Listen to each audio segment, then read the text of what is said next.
out the roots, he let the beats build, bitch. And we never switch. Even if I'm rich, I'll be broke like I'm Mitch. Niggas talking down, but that's headed in the wrong direction. But I knock that shit out like the boxing section. Cause they can't touch what they can't see. All I gotta do is be the same me. All I gotta do is keep it G. Always be the same me. While I'm solid, boy, they can't change me. No.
the roots, he let the beats build, bitch.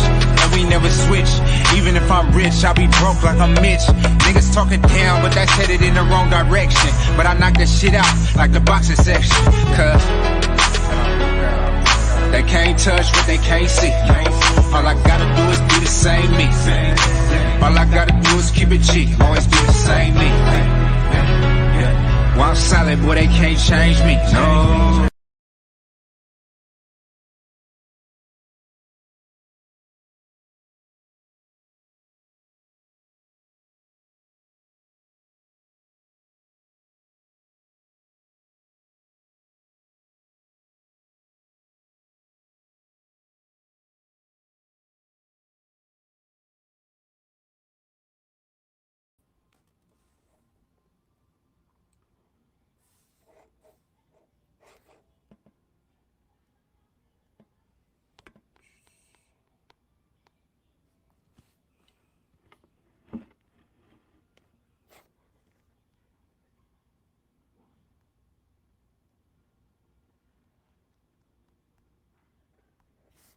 What's going on, man? We live, man.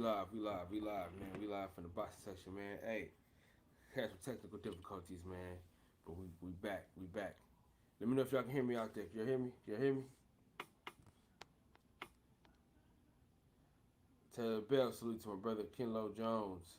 Rob G Film. Picasso. Boss Red.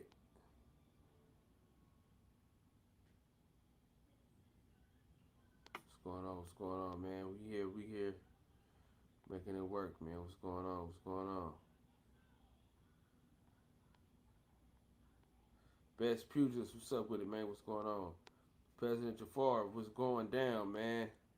What's happening? Hold on. President Jafar in the house, so y'all know. Hold on.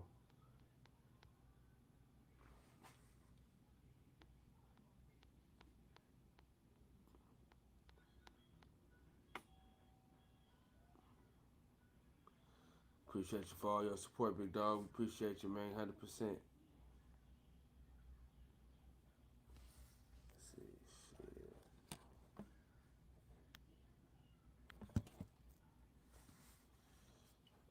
All right.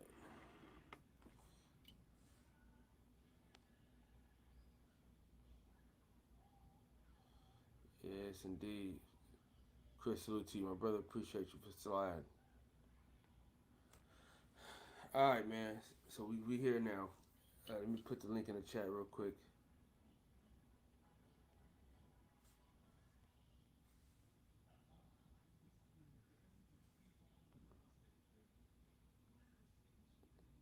Shout out to OG Shelton, man. Just called me, yelling and shit. You gonna start the show or not, nigga? Champion Hart, what's going on, man? Deshaun Brown, oh man, the original co-host of the boxing section, man. What's going on, big dog? So if y'all want to join the panel, the link is in the chat. If you want to join the panel, the link is in the chat. Feel free to hop on and chop it up with us, man. Yeah, so we're gonna get this thing started, man. We got some good fights this weekend. Guillermo Rigondeaux is getting down. Virgil Ortiz versus Mean Machine. I think it's gonna be a better fight than what people think. I think it's gonna be a really close fight. I think that that's a 50-50 fight, you know, and we're gonna see. We're gonna see what he's made of. We're gonna see how good. We're gonna see how good Virgil Ortiz really is. We're gonna see if he's really what they say he is, man. Tonight, well, shit, tomorrow night. Yeah, man. So I'm looking forward to the Guillermo Rigondeaux card, man.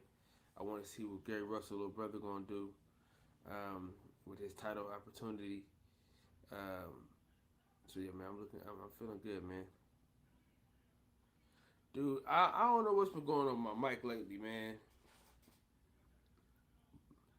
Shit been fucking up. Hold on, let me try to see if I can double back real quick. Let me see if I can.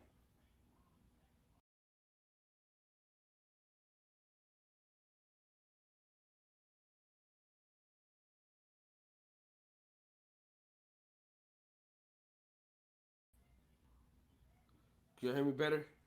If y'all can hear me better.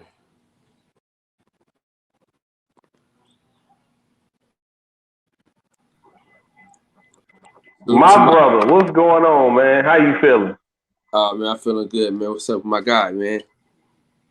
What's going on, bro? I'm good, brother. You know what I'm saying? I'm just maintaining, doing this thing day by day, bro. Shout out to everybody in the chat who stuck around with us, man. You know. Remember that topic I called you about the other day?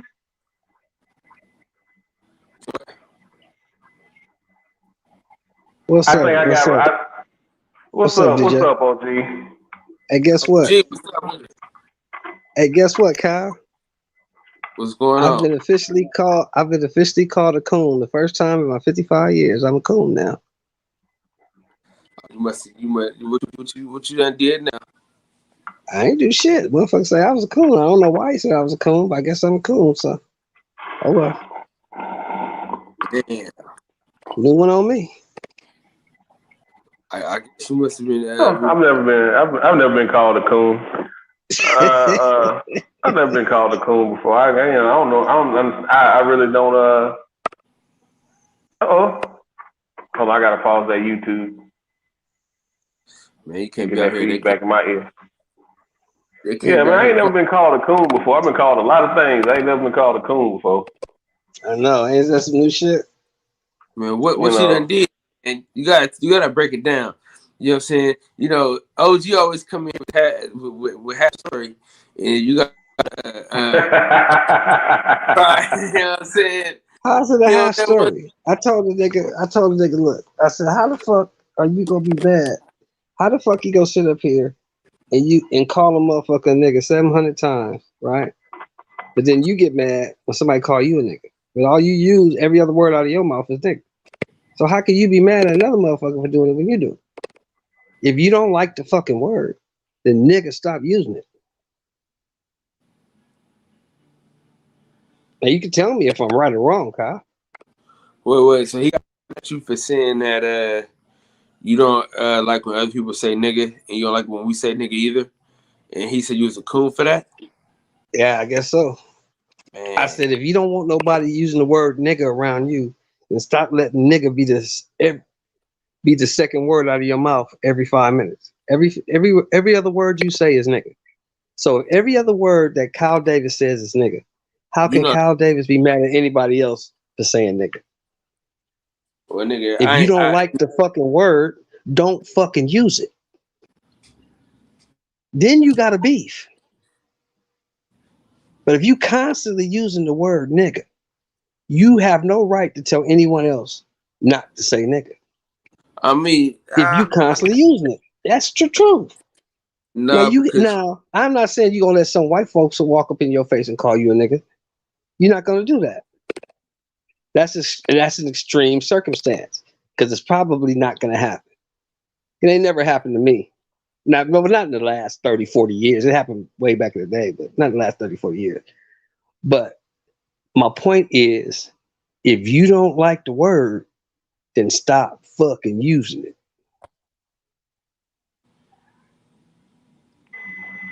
Straight like that.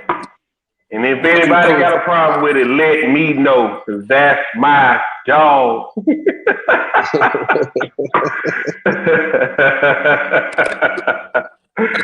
What's up, guys? What we talking about in the boxing section tonight, bro? What we cooking on, man? Champion Heart, shout out to you in the chat, bro.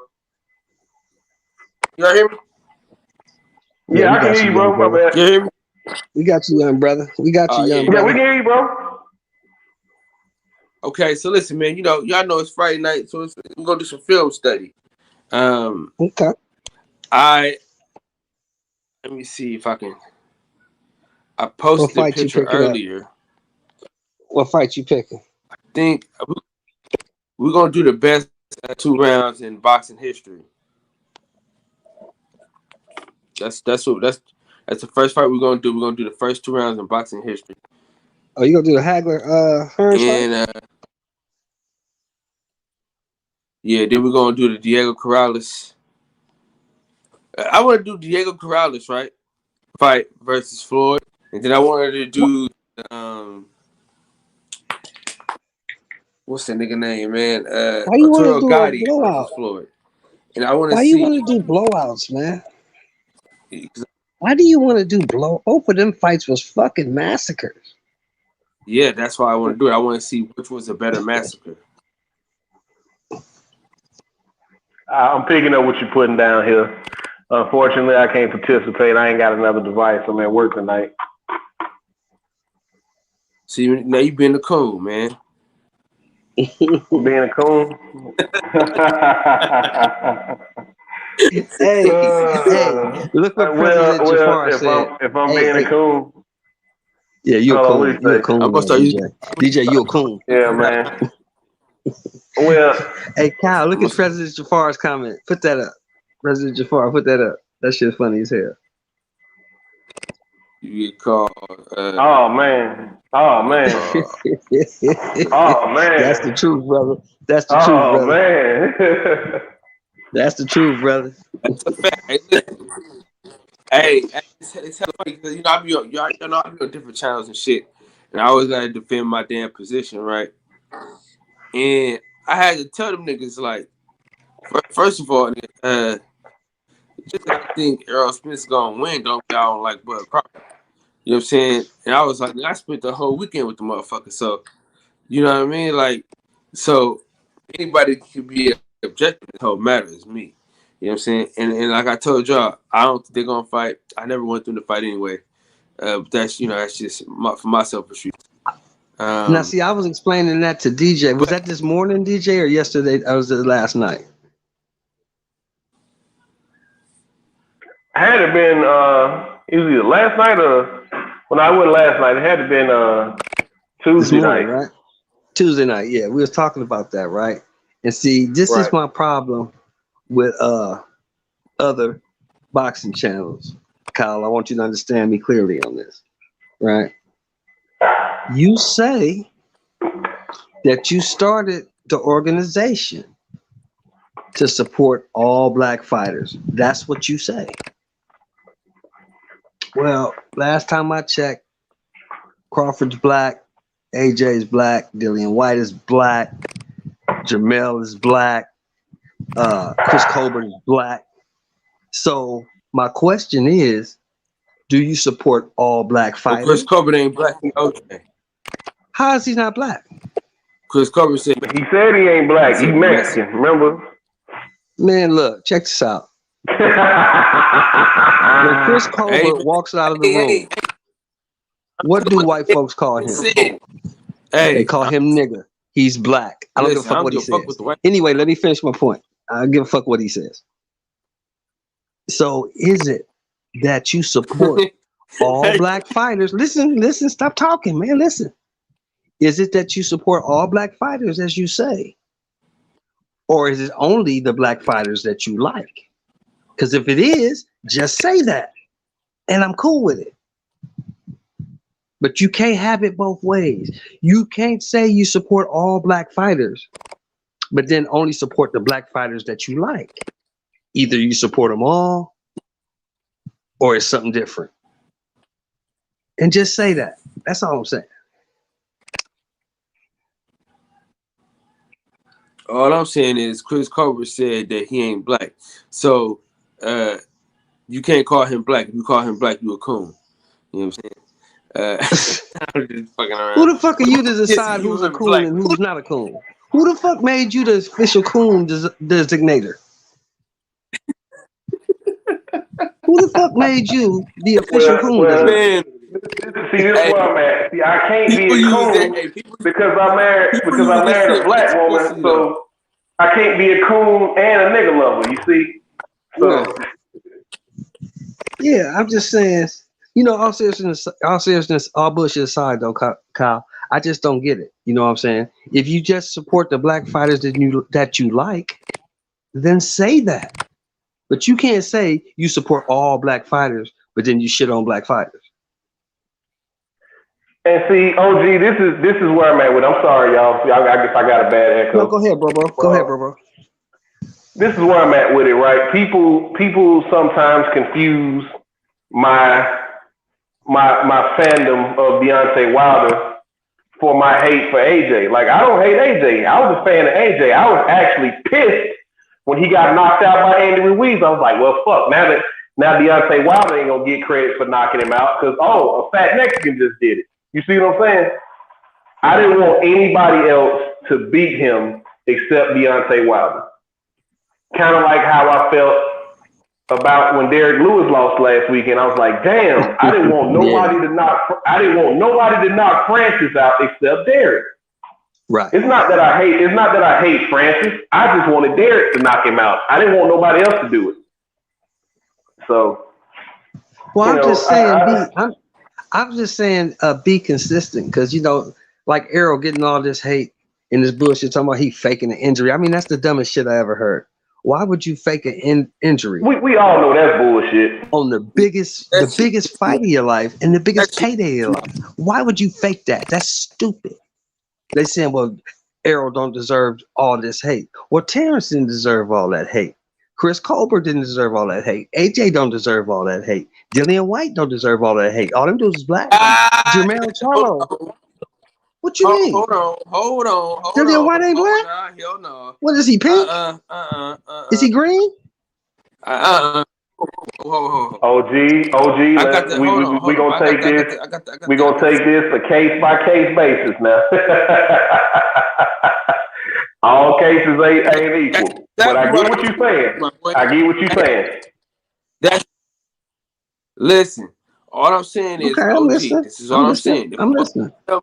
Tell me they ain't black, then I'm giving you that. I'm giving you all that which you put out in the world, you will receive from Kyle Davis. You talking about Chris Colbert, right? Yeah. So I thought when you said him, I'm like, hold up, nigga, hold up. Right. This is what now Tiger Woods said he wasn't black too, and they proved him wrong.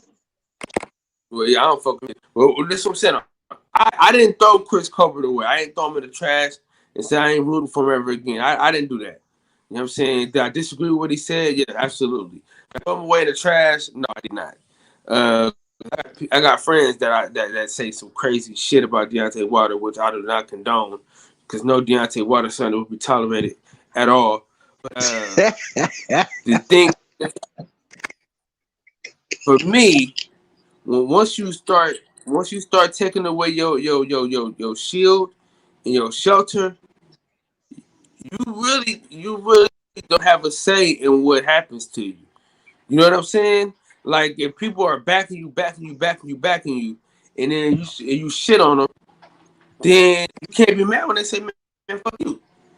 You know, for me and my channel, this is a platform for black fighters that I like. This ain't for all black fighters. I'm gonna say that right now. It's for most black fighters, though. You know what I'm saying? Everybody but Keith Thurman. You know what I'm saying? I give everybody. Okay. But see, you were saying that. You I took the words right out of my mouth. I couldn't get off mute fast enough. I was like, hold on now. All black fighters, all of them, even Keith Thurman. That's exactly what I was about to say, bro. You took it right out of my mouth. Hey, but you admitting that. And that's all I'm saying. You admitting that. Other people don't. What's up, baby? No, hey, listen. If you've been on my channel, there's two things you know about my channel. If you've been on my channel once, there's two things you know. You know, little E, I hate Keith Thurman. Those two things are equally talked about on the show. You know what I'm saying? Those two things are talked about on the show every night. Huh? I say you're right. But you admitting it. That's the difference. You admit that I support all black fighters except Keith Thurman. You said that, so I can accept that. I can't accept when you say I support all black fighters, but you constantly shitting on black fighters. I can't. It doesn't jive with me. It doesn't make any sense. And here's where I'm at with that. There's only one black bro. Here's where I'm at with that, OG, right? So it's kind of like the way I see it, the LDBC channels and the non-LDBC channels that are run by black people, I feel like we can say whatever we want to say about Floyd. We can say whatever we want to say about Bud. We can say whatever we want to say about Spence. Whoever. We can say that. We can talk down about them, big them up, whatever. Do you Pacquiao Canelo fans better not say shit? I look at us all as a family.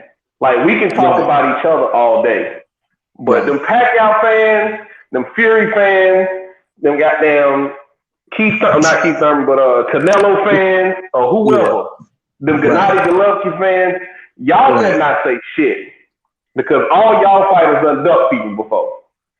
Well, I get that. Our fighters don't duck each other. Black fighters don't duck nobody except for Well, a couple of them do. Jamal ducks everybody. Keith Thurman. Yeah, Jamal's a duck. Jamal's a duck. Yeah. I think it's safe to call Jamal Charlo a duck now. Yeah, I was kind of holding off on that, but I think it's safe to call him a duck now. No, he's a duck. Big Charlo is Jamel now. Jamel is now Big Charlo. Yeah. I've been on that train for a while. Jamel is Big Charlo, and I've been on that train for a while. He needs to drop that WBA belt though. But I don't think he's conscious enough to do that. Yeah, I don't think he's conscious enough to do that. I'd like to see him do it. Floyd won't let Tank do it. Al's not gonna allow him to do it. You gonna pay these sanctioning fees for it? Well, man, I told you. Listen. Go ahead, bro. Go ahead, Kyle. Can we be wrong? If y'all follow me, y'all know I've been saying this for a long time. I said the PBC is the WBA is PBC belt, and the WBO is top rank belt. Have I not been saying that this whole time since I've been on this channel? Since we've been going live, I've been saying the same shit over and over again. Yes, you have. I've been telling you that. But before all this shit, before all that other shit happened, before Rolly got the gift decision, I told you, I said, hey, listen, I kept seeing PBC fighters getting the WBA belts. It's whatever our orders. You know what I'm saying? You've been saying that for a long time, young brother. Yeah, what WBA stands for? We back Al, and whatever WBO is, we whatever by orders. Yeah, that's what it is. That's exactly what it is. And I've been saying that long before it got the press. You know what I'm saying? Long before the press, I've been saying that. And I'm gonna be honest with y'all, man. You know, all these sanctioning bodies are full of dog shit, but I think the one that's least the dog shit is the IBF. The IBF. Now, the IBF don't care who you are. They don't care who you are, where you came from. You're going to defend their belt, and they got all these clauses in there. If you don't want to defend our belt, we're going to strip you, which is kind of interesting for me. I want to see what they're going to do with Errol. I really do. Because Put Champion Hearts comment up there. Put Champion Hearts comment up there, bro. The last one. Go ahead. But yeah, I want to see what they're going to do with Errol, man, because like I said, Errol's had a mandatory for a while, and he ain't defended against him, so... man, I really don't think that Pacquiao and Spence fight is going to happen. Hey, DJ, when's the last time Errol fought? He fought in... December of last year. December of last year, right? Yeah, because Bud fought in November, and then Errol fought like 3 weeks later. I remember that. So let me ask you this. How long does it take, Kyle? How long do you have in between title defenses? I think you got like a year, I think. A year, yeah, right? I think it's like WBC. Like 18 months. I think it's like 18 months you got to defend the belt, if I'm not mistaken. The WBC I know that's how it is like with right? the WBA and WBC, and you got to defend it within 18 months. Well, he has the WBC and the IBF, so we got to find out how long it is between their defenses. Because I truly believe you won't see Errol Spence back in the ring until January, February. There's clauses and shit. But you know, there's clauses though too, though. Yeah. There's clauses to where and I believe this, DJ. So like that Manny Pacquiao fight's not happening. That ship didn't sail. Yeah, I don't think it's gonna happen either because, like I said, he's running for president, and he's got to start campaigning at some point. I just think this is the perfect window for him to defend the belt, for that fight to happen, and I think he's gonna fight Ugas and then retire as the champion, and that belt will be vacant again. So, I hope nobody picks it up. Even though I want to see Boots get a chance to fight for a belt, I hope no black fighter pick that belt up. Well, this is the last time Kyle will see his favorite fighter, Manny Pacquiao, in a boxing ring.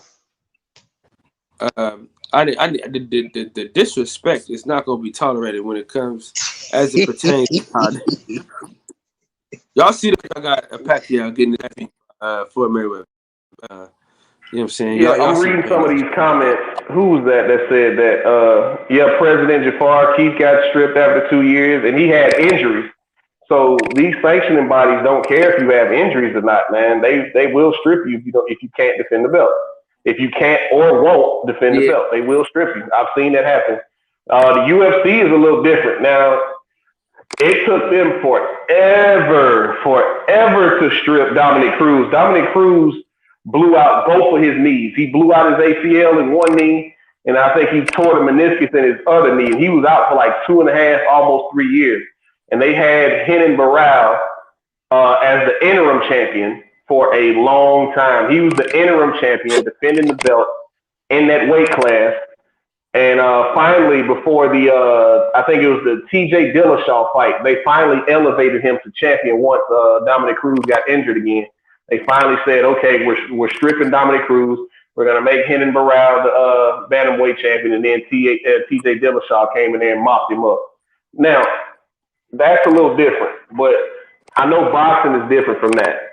So they don't care about injuries. They will strip you if you don't defend.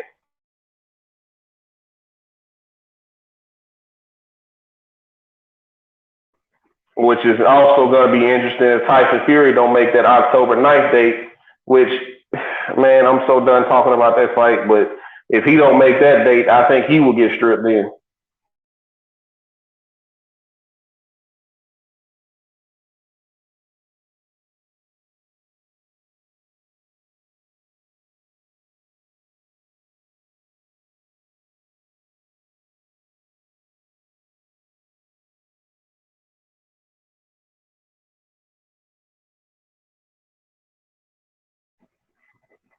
Yeah, hold on. Who's that? Champion Hart. Come on, Sheldon. Pacquiao's done some amazing things, and he's fought everyone, no ducks. That's a fact, Champion Hart. You don't duck nobody. Yeah. I mean, it's not Bud's fault. Like, I didn't blame Bud for the Pacquiao fight not going through. That was Bob Arum. He admitted he blocked that fight, and I don't think Pacquiao ever said he didn't want that. I don't think he ever said he didn't want that fight. But he just knew that he was dealing business. You know, business changes when you're dealing with Bob Arum, which I've noticed with all of these different guys. Man, they got all these stipulations when it comes to dealing with Bob Arum. I don't think it's necessarily the fighters themselves. Right. I just think it's dealing with Bob. It's for some reason, people really don't like doing business with him, but he's in a position to make some of these big fights happen, so they have to. You know, and he knows that. That's why I don't like doing business with him, because he knows that he's a cantankerous old man. He says what he wants. He don't give a fuck how you feel about it. That's why people don't like doing business with him. Right, and that's why when Floyd said what he said, we're not gonna make somebody else rich. That was a dog whistle to Bob Arum. You're not gonna make money off my fighter. That's the way I took that. Because Bob's already rich, so say that. Yeah, I wish. Bob's already rich. Yeah. True enough. Was it? I don't know exactly how much he's worth, but when he said that, I was like, yeah, that's a dog whistle to Bob Arum because he knows Floyd pays attention to this stuff. He knows that Josh Taylor is the undisputed champion at 140 pounds. He knows that, and for them to say he don't bring nothing to the table, well, he's got 4 belts, and y'all keep wanting to make Tank this big champion. What other way to solidify his legacy to becoming undisputed? But that's just all that was just a dog whistle to Bob Arum. We don't want to do business with you because Floyd has done business with him in the past, and he was able to buy himself out of his contract. And I don't think he's really done business with him since then. If I'm not mistaken, somebody in the chat or y'all correct me if I'm wrong. He did business when he went to Pacquiao fight. Pacquiao was still fighting for Bob in that fight. Was he still fighting with Bob? I thought he got released. No, he was still top rank then? No, he was still with Top Rank then. What's up, fellas? By the way. Oh, okay. What's up, Pewds? What's going on, brother? What's going on, Pewds? What's going on? Yeah, I'm good. See, I thought he got out of that Top Rank contract, and that's why they were able to make that fight after all that time. Nah, he didn't leave until the Horn fight. Yeah, that's when he left. Oh, that's right. When Bob said, "Okay, we're gonna take you to Australia. You're gonna fight Jeff Horn, and we're gonna get that belt up. We're gonna get that belt up off you before you leave, though. You're not gonna take all the belts over there to the PBC." Hey, look, I was looking at Champion Hart's comment, right? Champion Hart, that is Fury's plan. People never saw that part coming. That's his plan. He wants to be stripped. He don't give a fuck about that fight. He wants to get stripped because once he gets stripped, he can go and try to make that AJ fight. Yeah, that shit ain't gonna happen though. All this shit, man, boxing just fucked up. Yeah, so salute to you, brother. Yeah, go ahead, Kyle. Go ahead. No, I was giving a shout out. To my understanding, the fight is about Deontay Wilder. It's not about that belt. The belt just comes because Tyson's the champion. To my understanding, from what I've heard from different channels and read different media sources and stuff like that, with my understanding, the fight is about Deontay Wilder. He has to fight Deontay Wilder. It's not necessarily Deontay Wilder has to fight for the WBC heavyweight championship. That's just my understanding of it. Tyson Fury has to fight him. It's not necessarily he has to defend the belt, but he has to fight him. Yeah, that's basically it. He was ordered by the arbitrator to give him the third fight. That's right. You're absolutely right.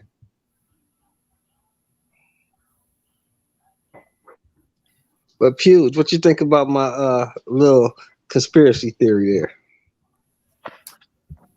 I didn't hear it. I just got on at the end. My conspiracy theory is this. They're talking about, you got John Fury running around talking about they're going to pull out of the fight.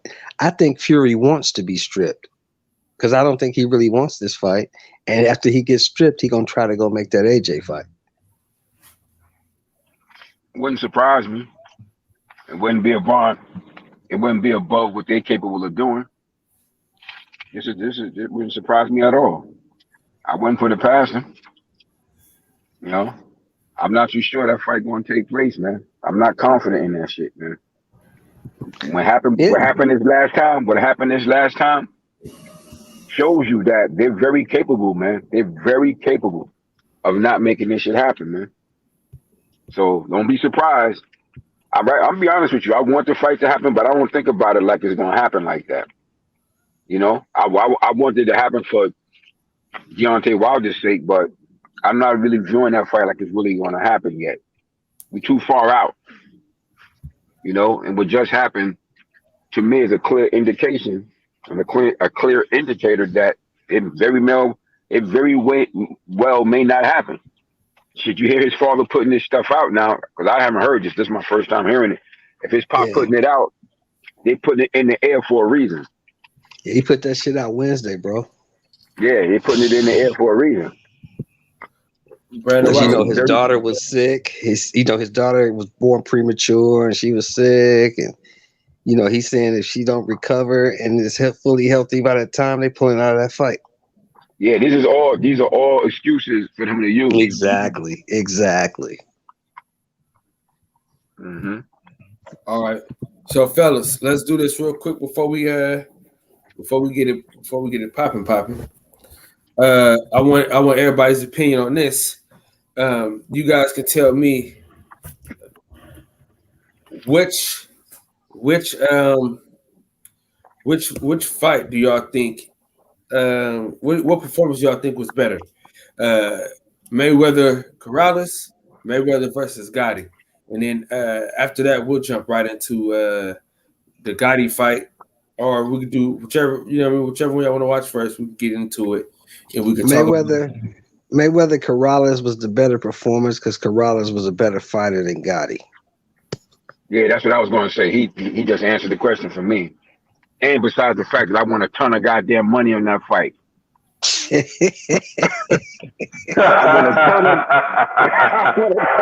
I want a ton of money on that shit. I bet every Spanish motherfucker in Gleason's gym on that shit. Cause they swore that he was gonna beat Floyd. I was like Smokey when I walked in that motherfucker on money. Give me my money. Shit. Yeah, man, I'm gonna have to agree with y'all on that, man, because at that time you gotta understand Corrales was considered the boogeyman at 130, man. Like nobody wanted to fight him or Floyd. And he finally was like, man, I'm tired of people talking about Floyd Mayweather. I believe that was the quote at that time. It was like, I'm tired of people talking about Floyd, man. Put him in here. I'm not afraid of Floyd. Because at that time, I think Prince Nassim Hamed had ducked Floyd, and Miguel Cotto was supposed to fight Floyd, I think it was at that time, and he decided not to fight him. It was somebody else. It was somebody else who was supposed to fight Floyd. So people got, and Corrales was the champion. He had knocked out Robert Garcia and all this type of stuff, man, to get the belt. So people were, I'm not gonna say afraid, but he was the boogeyman at that time. He was like, I'm tired of people talking about Floyd Mayweather. Make the fight. And Floyd went in there and proceeded to mop up Chico Corrales, man. Arturo Gatti was just a beating. At some point, that fight was just hard to watch, and I'm glad his corner stopped it because Arturo Gatti was one of those fighters who was willing to go out on his shield, man. And that, man, to this day, that's still one of them fights that's just hard to watch. Just watch a man get beat on, what was it, 7 rounds? Something like that? 7, 8 rounds? I just watched it the other day, and it's crazy. 6. It went 6 rounds. It was 6? Yeah, okay. 6 rounds. I knew it got stopped in the middle round somewhere. And it was crazy watching that fight because, Arturo Gatti, that's my dude, I go way back with Arturo and shit from when he first came to Gleason's gym, so I know him and his brother Joe well.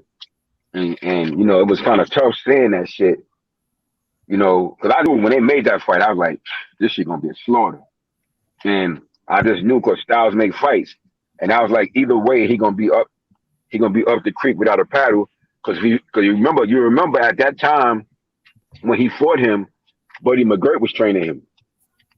And Buddy had added some subtleties to his style. Remember, he was working more behind the jab. And he was trying to box more. And you remember his subsequent 2 or 3 fights before that, he had boxed well, adding some of those techniques that McGirt had been working with him on. And I was like, either way, he fucked. I said, because if he come charging in at Floyd, he gonna get chopped up like he running into a buzzsaw. And if he stayed back and try to box with him, I was like, he done. Like he ain't got no wins. So I knew when they made that fight, I knew that just was gonna be a coming out party for Floyd at either rate. Yeah. Like I couldn't see it no way. Yeah. So where y'all want to start off? Y'all want to start off with Corrales? Let's start with Corrales. That happened first. Yeah, it's crazy, man. And Corrales, man, I knew Floyd was going to school, and that's why I bet all those motherfuckers. Cause I had well, he wasn't really my stablemate, but my trainer and his trainer was close because they both from Guyana. I don't know if y'all remember this kid. Matter of fact, he fought Diego Corrales on ESPN, and he had he was a damn good boxer. The only thing he lacked was power. They was both undefeated when they fought. My man, what the fuck was his last name? He won the Pan Am Games. He was a good boxer, man. Pretty boxer too, man. If that boy would have had power, he would have been a real force in that division. He was from Guyana. And when I watched that fight, I was like, Diego Corrales get hit too much. Got no fucking defense. He tried to beat because he could punch. I always say he was one of the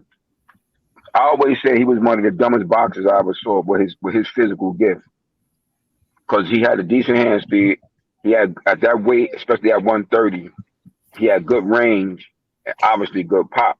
But he tried to fight with that aggressive style too much. When you got height and reach as a boxer, like I said, the one thing that you can't change the geography in the ring. So if, like I said, y'all have heard me say before, if a cat is 6'2", and you fighting a guy 5'7", that dude that's 5'7" isn't going to suddenly be 6'2". So you got to fight with a style that's most conducive to that. Don't give up your natural advantages, work behind them. And to me, Diego Corrales was one of the stupidest fighters in terms of that. Your heart can work against you. That shit ain't always an asset. And to me, he gave away his chances to compete better in that fight because he was going to be overly aggressive. And against a master boxer like Floyd Mayweather, that's a suicide sentence, okay? So I knew that's why I took all those bets. I took every bet in that motherfucker. Hey, Puge. In my opinion, bro, you probably gonna see a replay of that tomorrow night. Which fight? Which fight you talking about? I'm talking about Virgil Ortiz and Kavaliauskas. You got a guy that's 5'11" who don't use his reach. He try to fight that uber aggressive style. You know what I'm talking about? What you was just saying, correct? Yeah. I'm waiting to see that. He come in there face first, head down, trying to overpower this dude. You fuck around, get cracked. That might happen, but the only thing is, pop. Yeah, but see, that's the only thing. He could pop a little bit, but his overall skill set ain't nowhere near no fucking Floyd Mayweather. Like, so I can't in that regard. No. I'm not saying that. Yeah. I'm saying that Virgil does the same thing. You said that's who Virgil reminds me of. He reminds me of Diego Corrales. That's who he reminds me of. No, I know what you're saying, but what I'm saying is the difference is the skills here. Kavaliauskas, he's okay, he's good like that, but he ain't overly. He not no fucking super talent like that. He could punch a little bit, but that's it. But usually, Ortiz, if you watch his fights, go ahead, bro. Go ahead. Virgil Ortiz is a more overall, even with that aggressive style, he's an overall better fighter than Kavaliauskas is. Overall, Kavaliauskas could punch a little bit. Yeah, I know he had the amateur shit, but he ain't that fucking good, man. Like people be trying to make him out to be. If you sleep him, he could be trouble for you. He that type of motherfucker. If you sleep him, but if Virgil Hill come in there focused, like his trend, like they should have him, he should serve him. He should thrash him. His dad is training him tomorrow. You know, Robert is going with Maloney. Okay. So maybe his dad is his main ear anyway, so I don't think that's going to be the effect. That's not going to be a problem. My only problem with Virgil is this: if you try to fight Kavaliauskas the way you fought Maurice Hooker, you're going to lose. Well, only in that Kavaliauskas is a better puncher than him. Exactly. You got to catch him, But you can't use your face for defense against everybody. But he got to. You can't do that. And that's what he does. He don't have no defense. Yeah. So it's gonna be interesting to see, But it's the type of. I'll put it to you this way: how I view that fight is, it's the type of if you want to say it's a step-up fight, it's a fight he should win. He shouldn't lose to Kavaliauskas. He shouldn't lose to him. He's supposed to be this up and coming potential star at welterweight. He shouldn't lose to a guy like that. If he loses to him, he ain't as good as people thought he was, in my opinion. You Maybe he ain't. Yeah. We'll find out though. Yeah, he shouldn't lose. Like I don't look at that fight and feel like he should lose at all. Even with what's his name having a good, decent punch. I just don't see it. Like when the eye test don't tell me that. Right. Just by having seen both of them fight. Yeah. Nah, he shouldn't lose to him. If he remotely as good as people tend to think that he is, he should be able to handle him. If Virgil Ortiz loses his fight, this is gonna be the dumbest decision he ever made in his life. Mm-hmm. Because he had a chance to fight Terence Crawford for the belt and get a huge payday, and instead he took the Kavaliauskas fight. Yeah, a bigger payday than the one he was gonna get. A bigger one he gonna get tomorrow. Yeah, he had to get a bigger payday for Bud. Yeah. Mm-hmm. All right. So listen, we're gonna go to this Floyd Mayweather versus Diego Corrales, top ranked boxing. So everybody, y'all know what to do, man. Y'all know what time it is. Hold on, let me bring it up. You say top rank? You gonna watch the top rank one? Yeah, why not? Okay, I got you.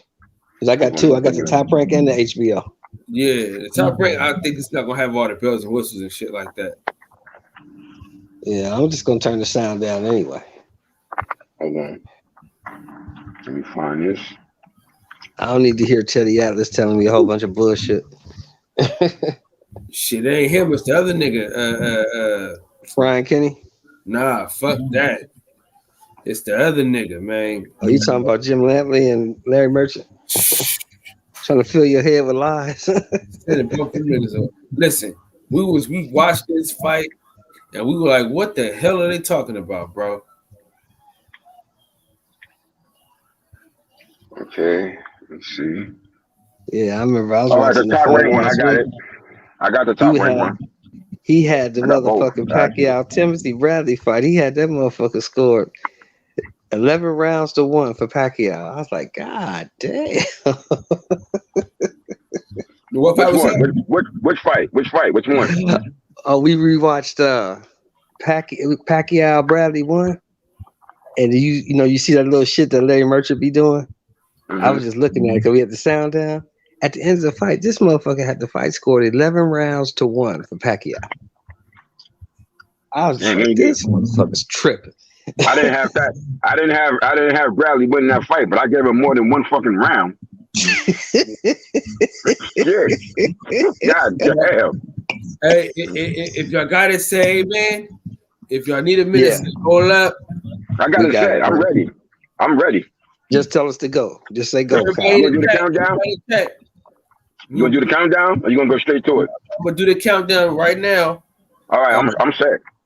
Okay, we set, ready to go. All right, let me go ahead and see it because I got to come out. I know I'm going to have a commercial. Yeah, so we're going to get started after this. Mm-hmm.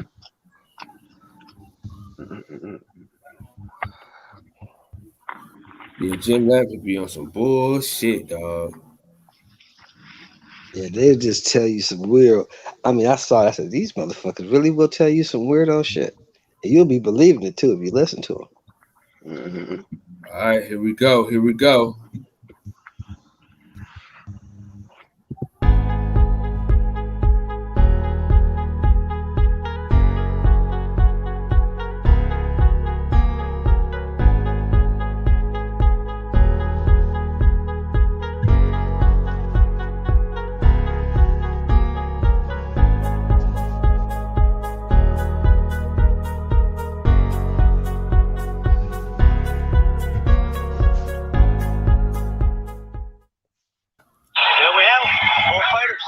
Hold on.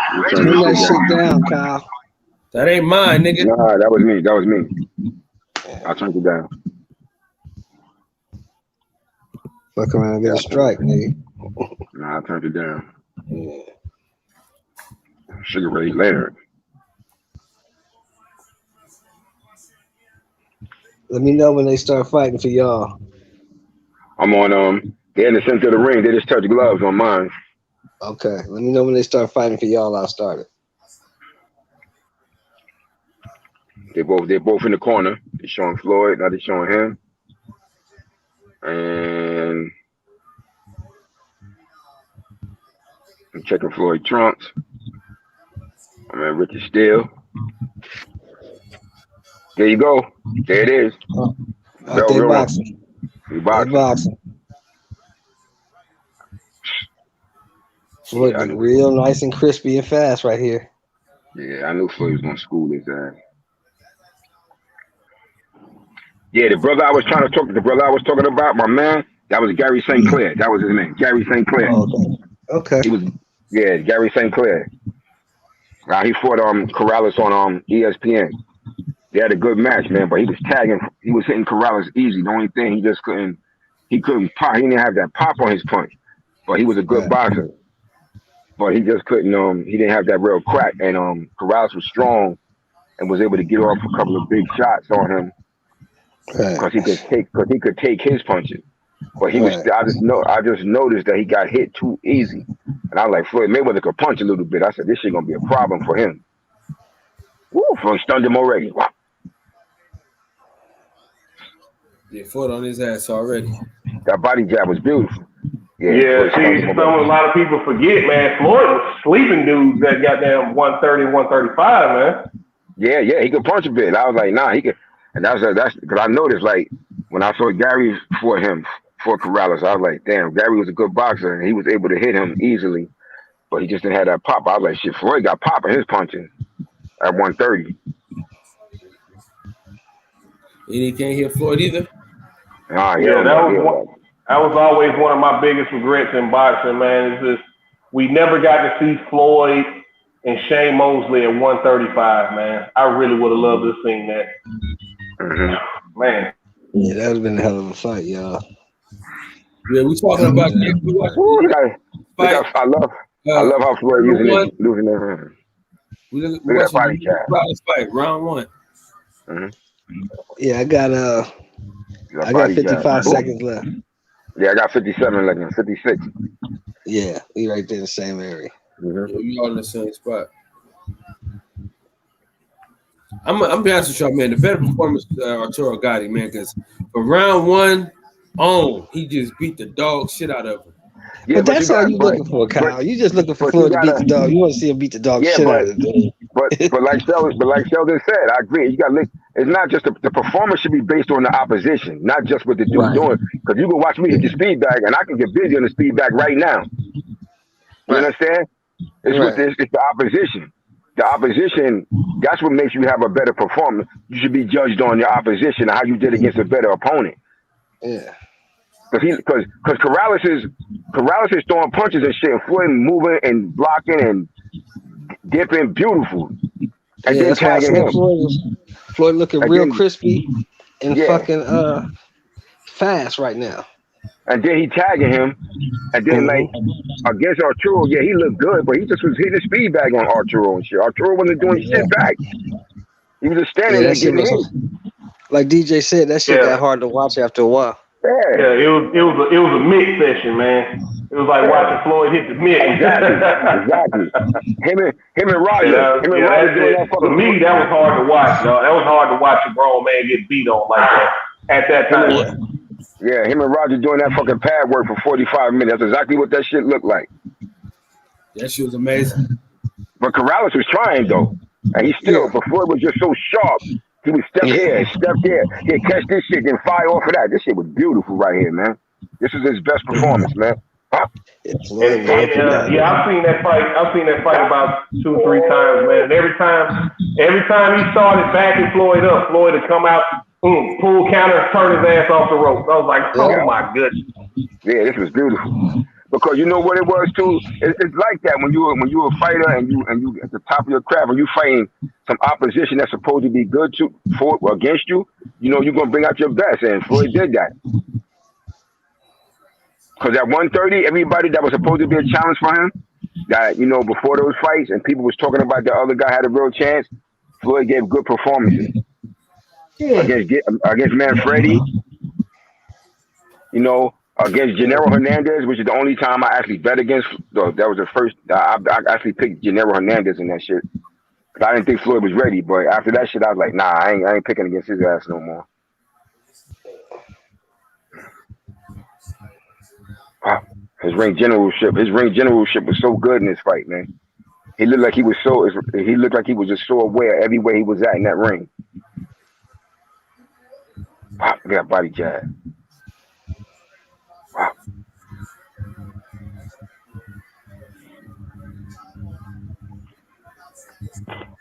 Hey, why do I feel like Huge up with in front of the heavy bag right now, about to start throwing punches? Yeah, he probably is. Yeah, he probably got his trunks on. Remember in that terrible Rocky V movie when Rocky was watching. I think he was watching Tommy Gunn, and every time Tommy would throw a combination, he'd be down there hitting the heavy bag. Yeah.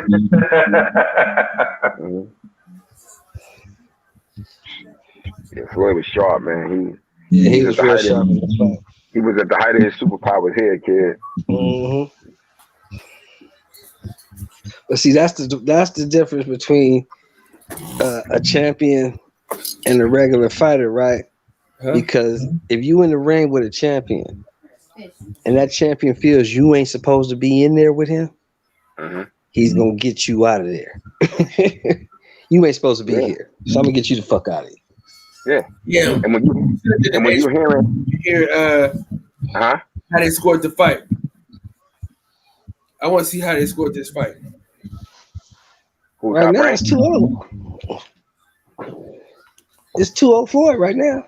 I didn't say how we scored it. I said I want to see how they scored it. There's no other way they could have scored that. Nigga, you see how he get him. Yeah, that's true. Hey, nigga, we scored like that. That nigga don't score. He don't score the same, dog. Ooh, What about Marcos Viegas? His scoring. And yo, this is what I mean. And this is what I mean by Diego Corrales was just the stupidest fucking fighter. Yo, I just felt he was like with his talent, like he don't know how to cut the ring off. All he doing is following Floyd like a goddamn mouse being pulled with a piece of cheese to the fucking mouse trap. He don't have no idea how to cut the ring off, or he ain't using the jab to get close. Oh man, this. You know what it look like? Hey, you know what it look like, pugilists? Hmm? You know how you ever had them old school lasers, and you do this with the light? Yeah. And the cat be chasing that shit. Exactly. You picked the perfect allegory. He looked just like that shit. Just following him. I was like, stupid ass man. I don't know what he's doing. I really don't think only person I could see when Floyd was at 30 or 35, really at 35, the only person I could see giving Floyd any trouble is probably a prime Durant. I don't know if he beats a prime Durant at 35, but everybody else I think he beats. Yeah.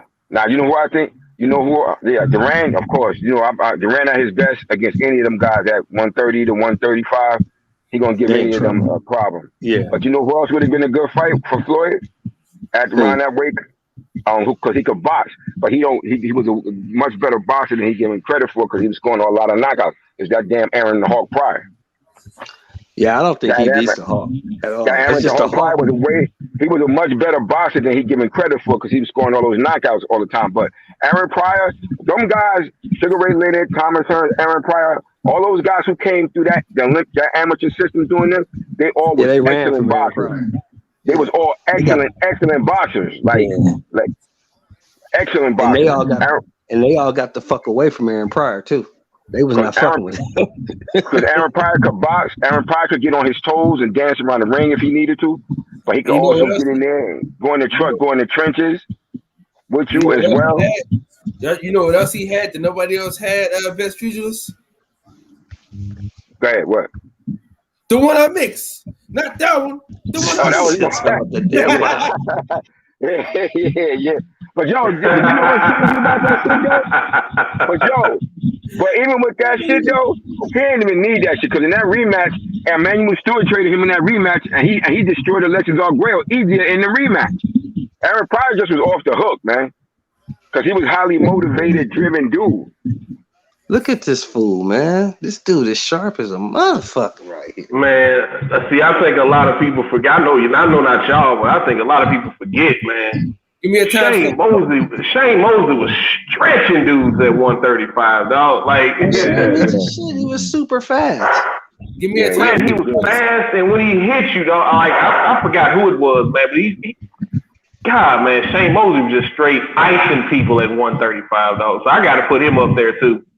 Mm-hmm. Shane was a dog at 135. Shane was killing motherfuckers. Give me a time. I'm in the corner. I'm in the corner for they finna start round 3. Give me the time. Hold on, man. It ain't no time. It's a commercial right now. Just calm down, brother. I'm gonna get it to you. They showing Floyd and his sharp ass jab. I see 4. Let me see. We are. The round just started for me. The 4th round just began. Okay, we in the same place then. Yeah, round 4. Y'all ready? Yeah, the 4th started. Mine started already. All right, let's go. We in the middle. Yeah, mine started. Yeah, round 4. Shout out to everybody in the chat. Shout out to y'all, man. Thanks for participating if you are.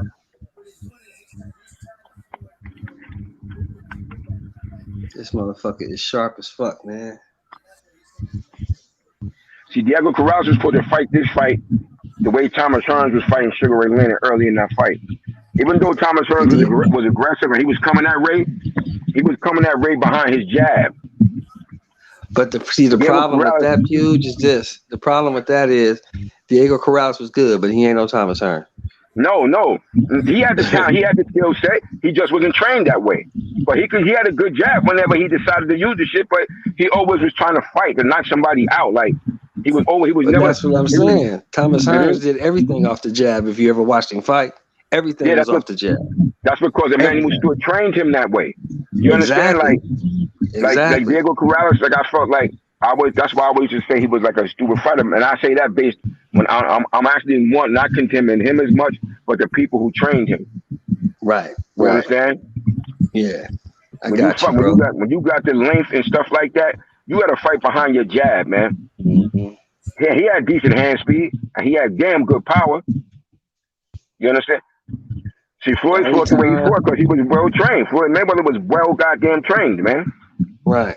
The only time I ever saw Thomas Hearns just straight up going in and try to fight somebody is when he fought Hearns, because he really didn't have a choice.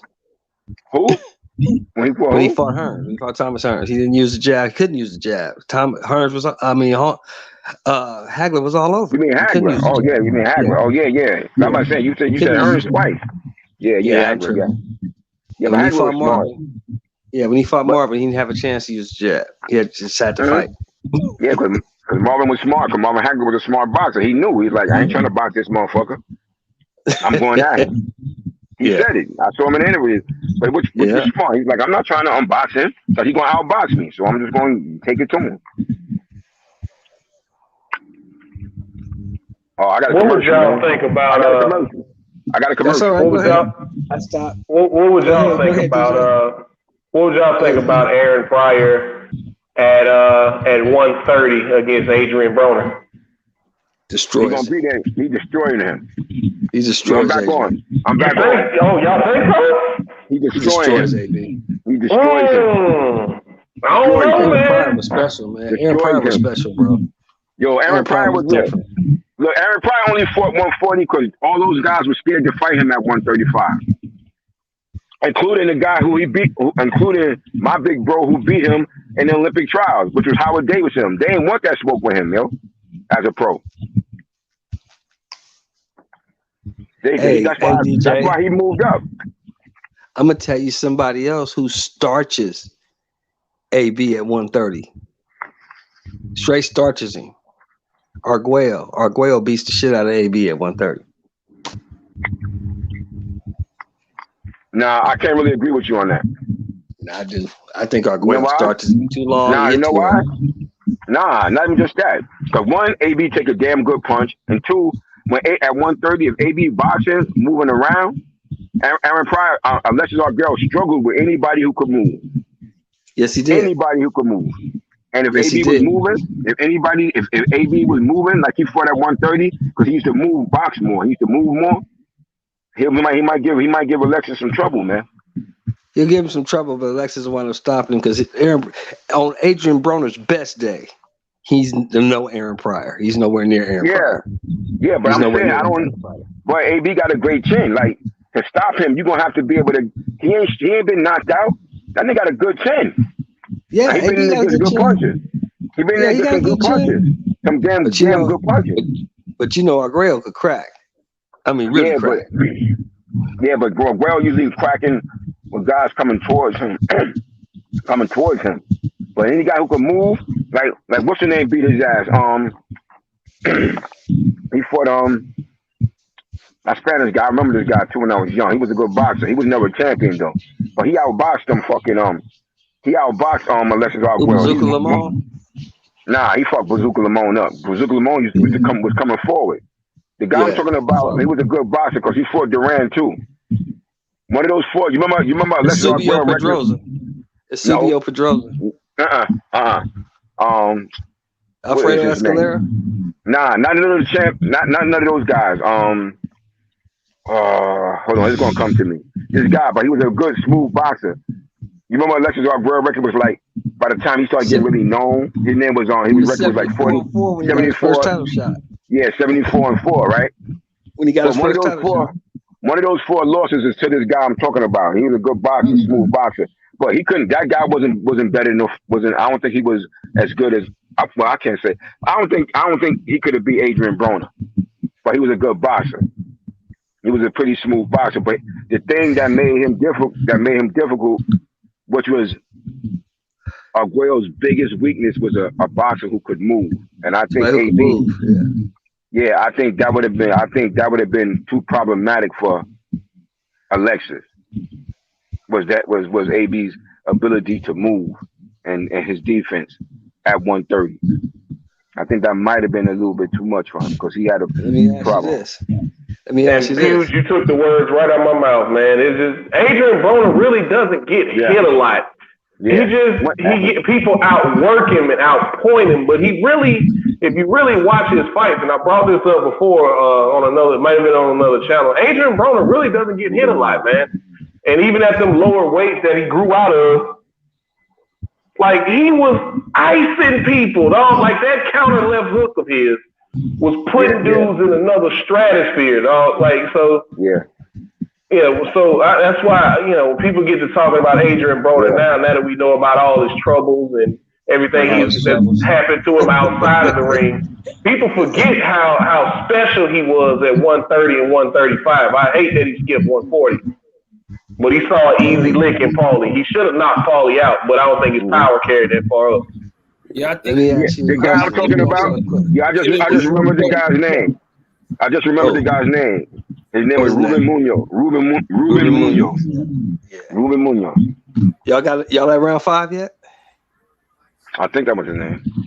What's up, Spence? I tried to call you earlier, man. You went straight to voicemail. You had your boy on Do Not Disturb. It's all right, though. No, man, I don't even know how to put on Do Not Disturb. I got a minute and 37. I got a minute and 35. A minute and 35 seconds left in the round. In round what? 4? In round. Y'all watching the fight? Round 4. No, round 6. 4. Yeah, they're watching Corrales versus Mayweather. Round 5. What is it? Round 5? Hey, round 6. Yo, that reminder page you put out there. That's the one I was looking at. You might want to check it out, man, because a lot of people on there were saying you were asleep. That's the one I was checking. You probably have some people over there that don't know you're over here. Because when I tried to come to you just now, it took me round back to 6. that page. Round 6. 55 seconds left. Round 6. Yeah, I got it. Video, see I'm live.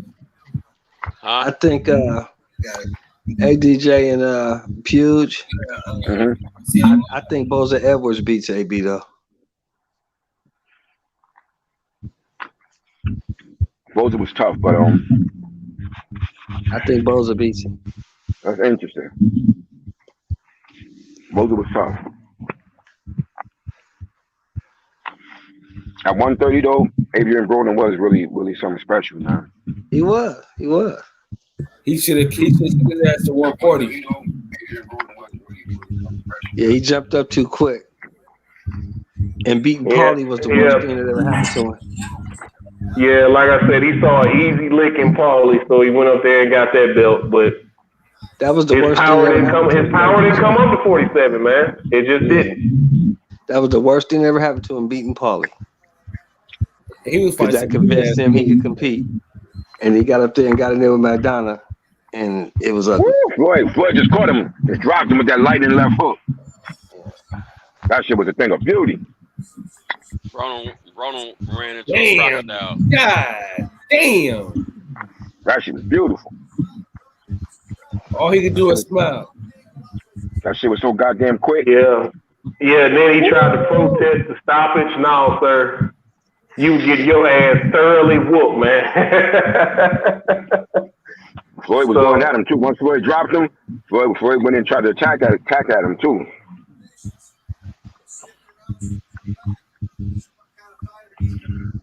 That shit was impressive.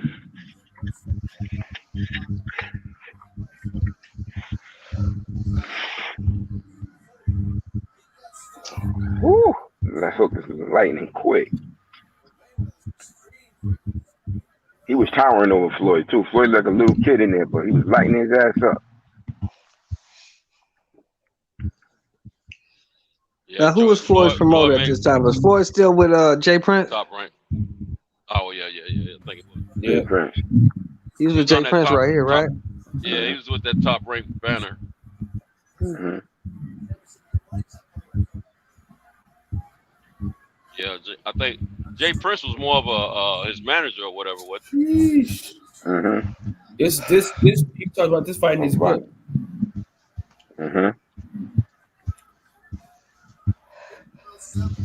I know Bob ever paid Jay Prince all the money that was owed to Jay Prince. Well, somebody was gonna pay Jay Prince. Exactly. Jay Prince didn't give a shit who paid him. Right. That's a fact, somebody gonna pay me. I don't care who pays me. Somebody gonna pay me. He ain't getting ready to argue with the raise the boy. He's just gonna take. Okay, I understand you guys want to move a certain way, but somebody owe me $850,000. I ain't caring who pays it. As long as it's paid by 3 p.m. today, everybody's fine. My office hours are from 9 to 5. That's not big red now. Jay Prince, he just dropped him again. He just dropped him again. Yeah, dropped him again. What just happened? Hey, you hit the man when he was down, Floyd. Come on now. Yo, when somebody got speed like that and enough power, they down again. Boom.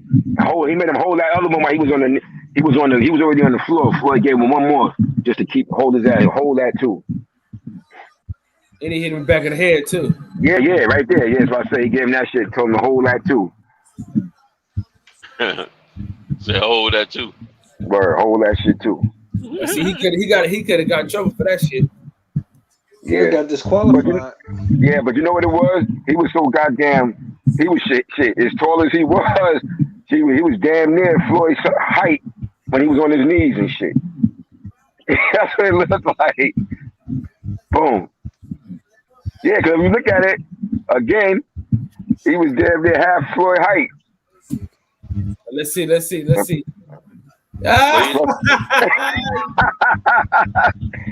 was damn near shit. And plus Floyd hands.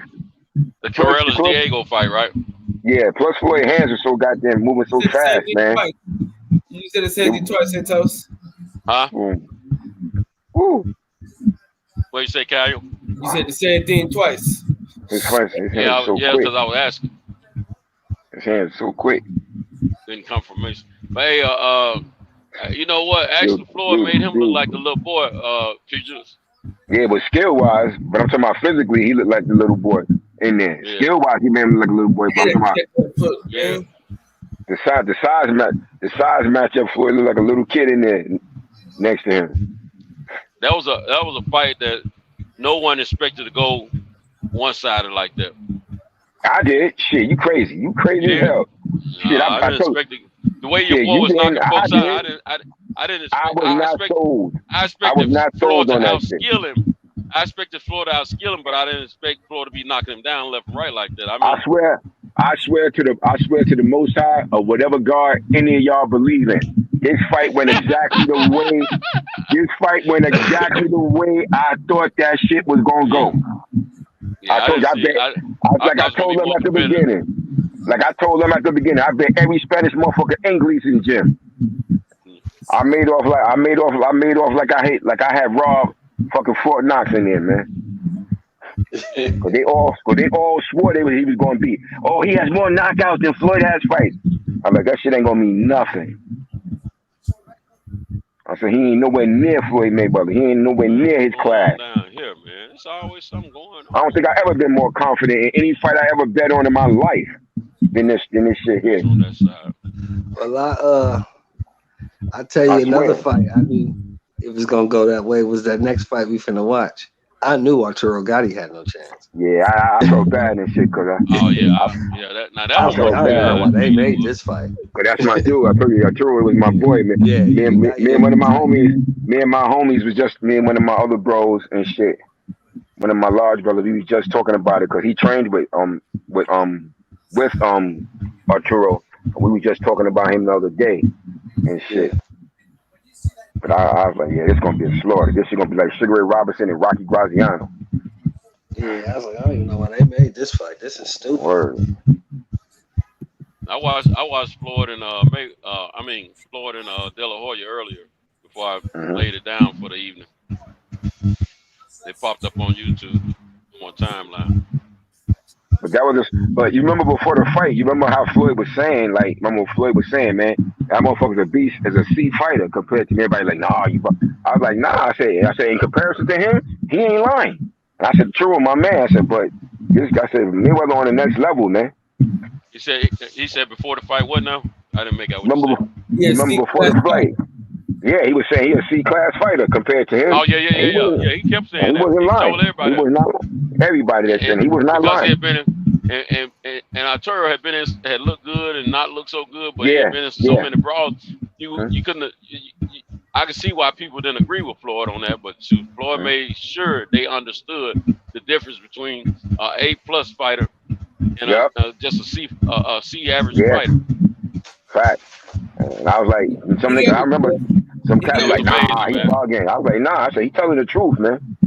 He telling the truth. He didn't get touched much at all in that fight, if any. Nope. Yup. I was like, he not lying. Nah, he bugging. There's no way Arturo's better than I said, yeah, he. But I said, but he ain't like that motherfucker. He didn't tell me that's all did. His name, Buddy McGirt. Buddy. Yeah, Buddy saved his ass. Buddy saved him. Had he not had Buddy McGirt, it probably would be even worse. Yeah. And that's he would have stayed in there and fought all through. He would have fought all 12 rounds and getting beat down like that, or he was knocked out. Until he got knocked unconscious, or he would have knocked unconscious. He would have had brain damage after that. He would have had brain damage after that fight. All them blows he was taking. How did he die? He wasn't able to block nothing. Huh? How did Arturo Gatti die? How did? Oh, he got it was a murder. Some murder type shit happened in Brazil because he married a Brazilian woman. It was some old foul stuff that happened. They still ain't figured it out yet. Yeah, they never really fully figured it out. Yeah, at first. At his wife for him. Yeah. At first, yeah. But they like set him up and did some shit over there. Mm-hmm. Hey, correct me if I'm wrong, but didn't Floyd pay for his funeral too? Yeah. Yeah, I know that's something Floyd does, man. I know he paid for Joe Frazier's funeral too. Put some money in. He paid for Arturo. Corrales too, right? And he still looks after. And he still looks after that little girl too. Mm-hmm. Who, Corrales? Yeah, his daughter. He still looks after. Yeah, he's well because they got a good relationship. Yeah.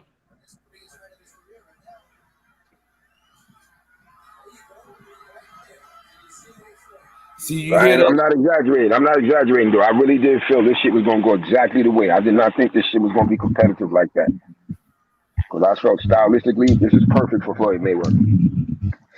Hey, let me tell y'all something else too. You know he paid for Gennaro Hernandez's funeral too. Yeah, I heard. Yeah, I heard he put. Yeah, I heard he sent some money and shit. Highwayman, salute to my brother. He don't pay for a lot of funerals, man. Honestly, and he's got a good heart for stuff like that, man. You know, charitable stuff. He's just arrogant like a summer gun, and he's still playing Money Mayweather is what he did. He's still playing that role in his retirement. Because you know the Floyd Pretty Boy, he was very, very respectful, and very studious and everything in the first half of his career. But when he right before Oscar De La Hoya, the Arturo Gatti fights when he really started changing. Because the dude kept messing with him, Brian, whatever that fool is, he was working for ESPN at that time. Yeah. He kept on messing with him. That's when he started changing right there. So, man, but you know what it was too? Floyd was they originally tried to use because Barbarian. They tried to use that similar to the Sugar Ray Leonard model to market him and stuff, but in a slightly lesser form. You know, they tried to use that type of model with him, but they didn't. It really didn't go because like Floyd just didn't feel like, and rightfully so, that they was doing it to its full potential. Well, actually, in my opinion, Bob Arum was when it came to Sugar Ray. Sugar Ray was his own people. You know, they advertised whatever Sugar Ray said to advertise. When it came to Floyd, Floyd was telling him he needed to advertise and market him more in the black communities, and he was refusing to do it because Bob didn't feel that black people spend money on fights. That's what broke their relationship down right there. Yeah, because when I say that is that now, although, because remember me and you discussed this about, you know, Ray Leonard and how he was really self-managed and did all that stuff himself. But what those guys like Bob Bam and them did was they took they saw what he did. They saw what Ray did. So they took a lot of that stuff and tried to bring it on into their company, like to market any of these guys after that we're going to use some of these things. And, you know, they tried to use that. Ooh, that was sweet right there. He spent that motherfucker around with that fucking right hand.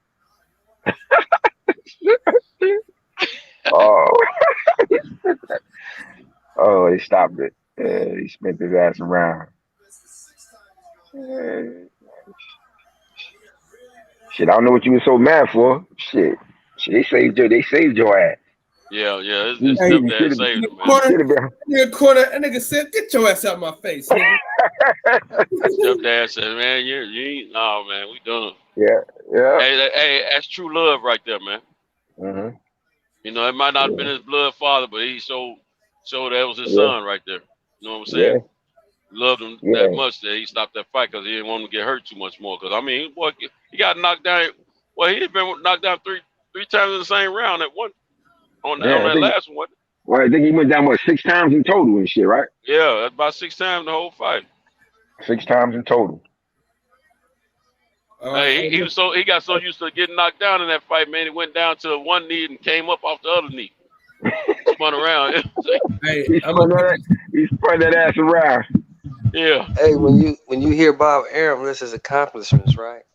You will never hear Bob Arum say he was involved in the biggest fights of Sugar Ray Leonard. Yeah. No, he can't because he wasn't a promoter. Because Sugar Ray Leonard never had a promoter. People don't know that. He was a contracted promoter, but he wasn't running nothing. Yeah. He wasn't running nothing. Sugar Ray Leonard had a lawyer. He brought him in. Yeah, so often, you know, Sugar Ray and his attorney, they would contract with promoters, you know, build up fit sales of the arenas and all that. Yeah, per fight basis, like that. Right. So he would get work with you per fight. So when he fought, like for instance, when he fought Duran, Bob Arum works for him. Real quick. Hey, it's the Cinto show, man. I gotta get upstairs to the wife, man. Okay. I'm gonna get with y'all later on, man. I see y'all niggas on Sunday. All right, man. Cool. Hey, is anybody gonna be up to? I sent you something though. Hey, so you at the house, ain't you, Santos? No, man, I'm driving, man. Oh shit! Just call me, man. Fuck. God. Mm-hmm. What Shit. What Cam at, man? Cam off tonight. Cam out there wood. Just call me, man. Fuck, man. All right. I'm out there working on that baby. Hey, I'm working on a new show tomorrow with my boy Willie Shaw. It's a test run. I'm doing a test run with my homie Willie Shaw. We're gonna start a new I'm doing a new type of show. So y'all stay tuned. Oh. What's up, Picasso? Hey, what's going on? How y'all doing? Good morning. You've been over there on that other page. You've been looking for him on that other page, haven't you, Picasso? No, he been here all night. I've been here. You're the only nigga in history that couldn't find it. Man, this dude over here just mooned me. Oh, wow. I'm sitting over here in this aisle. I look up and this ass hanging out this. Kind of shit. Oh, Cam said he here, so we good to go. Man, I was eating too. Hey, Cal, I appreciate you, man. Oh man, I appreciate y'all niggas, man. 100% appreciate you niggas, man. Yeah, man. If I get my shit together, and if we can get a fight to happen, man, we gonna link up again, man. Yeah. Hey, Kyle. Hey, I heard that Shakur and Jamel Harris fight supposed to be in Atlanta, man. I hope that's true. That's a possibility. No, it's good. Who you hear from on that, DJ? the worldwide leader in Fox News, Errol told me that. I heard that from Jamel He says Herring. Yeah, I heard it from L-Dub, man. I follow him on Instagram. Okay. Well, yeah, I know Bob Arum said it was a possibility. He did say that, but he didn't say for sure on Fred's I heard it from Jamel Herring himself, Santos. Oh, did you? Did you? Oh, okay, cool. Yeah, I heard from Jamel Herring. That's where it need to be. And if it's gonna be down there, I'll be there. I'll be there. Yeah, what month they talking about fighting? November. I think end of October, I want to say. November. End of October when they supposed to be fighting. It's going to be tough. November. I want to try to make that Wilder fight, too. I have to do it all in the same month, you see. They fighting in November, Santos. November? Yes, sir. Okay. November. It's November, Sheldon? It's November? It's November, brother. Okay, I thought they said October 23rd. That's cool. You know what? Bob did say October 23rd on Fresh. So he said that's what they looking at. Because I remember that's my niece's birthday. He said that's what they looking at. Jamel Herring this morning said they fighting in November. So. Okay, he just said this morning. Okay, let's go with that. Yeah, November might be a little tricky, man, if it's in November. Damn, I hope they are in Atlanta, though. Yeah, you got the fucking, you got the Crawford fight, you got Thanksgiving, you got football and a fight. Yeah, that's a lot. Same. I know that. Not to mention, the NBA will be back by then too. So everything will be in full tilt in November, man. I don't know how that's gonna work. Right. If they do it in November, they'll have to do it in Jersey, man, so they can get some type of crowd. Hey, you know how everybody's saying Spence had ducked and all this stuff right here. It's a certain division of people that's popping up, and they running in behind other people. You already got the Filipinos; they're gonna be 100% with other Filipinos, right? And then you got Errol Spence haters want to come in on top of that. It look like a double stack of cake. You know what I'm saying? So, because I spoke with a Filipino person, and they're like trying to find every excuse to go along with Pacquiao. I even got a call saying, "Who is this Badley guy?" And I said, "Who you talking about? Is it bald headed?" They fought 3 times. I said, "Oh, you talking about Tim Bradley?" Yeah, who is that? I was like, they just trying to find every excuse to make Pacquiao the face of boxing over there. You see what I'm saying? So anytime anybody big up Pacquiao by 8 divisions and shit like that, I just say, you know what? If you live longer, you see folks. What do you mean big him up? Big him up where? What do you mean big him up where? Over there? Where? What are you talking about? When they say he got 8 divisions, that's fine. But you know what? I'm gonna tell you something. You see more. Let me tell you something, Picasso. You gotta remember this, man. You know, different people that favor different fighters, they're gonna paint narratives to help people. If they're diehard fans of a certain fighter, they're gonna paint narratives at times. Not all people. Some gonna paint narratives of to help people to believe and follow what they're saying. What we got to do as real true boxing fans is understand a real true boxing fan knows this man is not faking that in. A real true boxing fan, no one who's going to be, I mean, if he is, that's thinking way outside the box for an excuse. And who's going to damage their career and cost themselves that much money by saying they retina detached? A torn retina. Because let me tell you something, that's putting you out of the commission for at least a year. I don't even entertain that madness, man. I mean, that's not a real boxing fan that's gonna believe that bull crap. Stop being politically correct. Anybody who believes that Errol Spence is ducking out of the biggest payday of his life and the biggest fight of his career is fucking stupid. And he has nothing to be afraid of. Exactly. Win, lose, or draw, he paid. This fight's the difference in making him a international world star in boxing.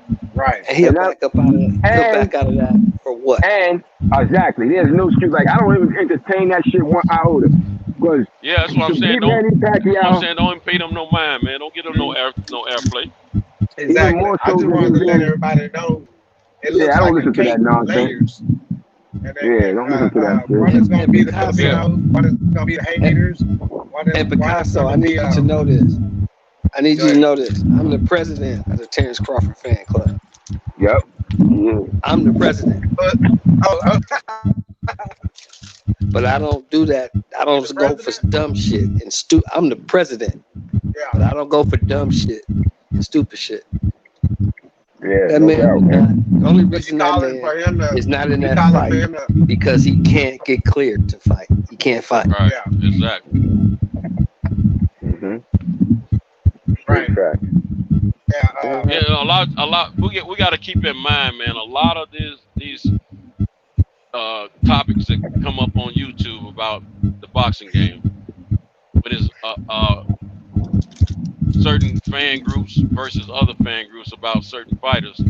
It's about the clicks, man. They're trying to draw people in to get the clicks up, to get their page built up more as far as their platform. And that's what that's the number one focus. I can get a lot of attention with this title. No one creates a title without thinking I can draw a lot of people in first.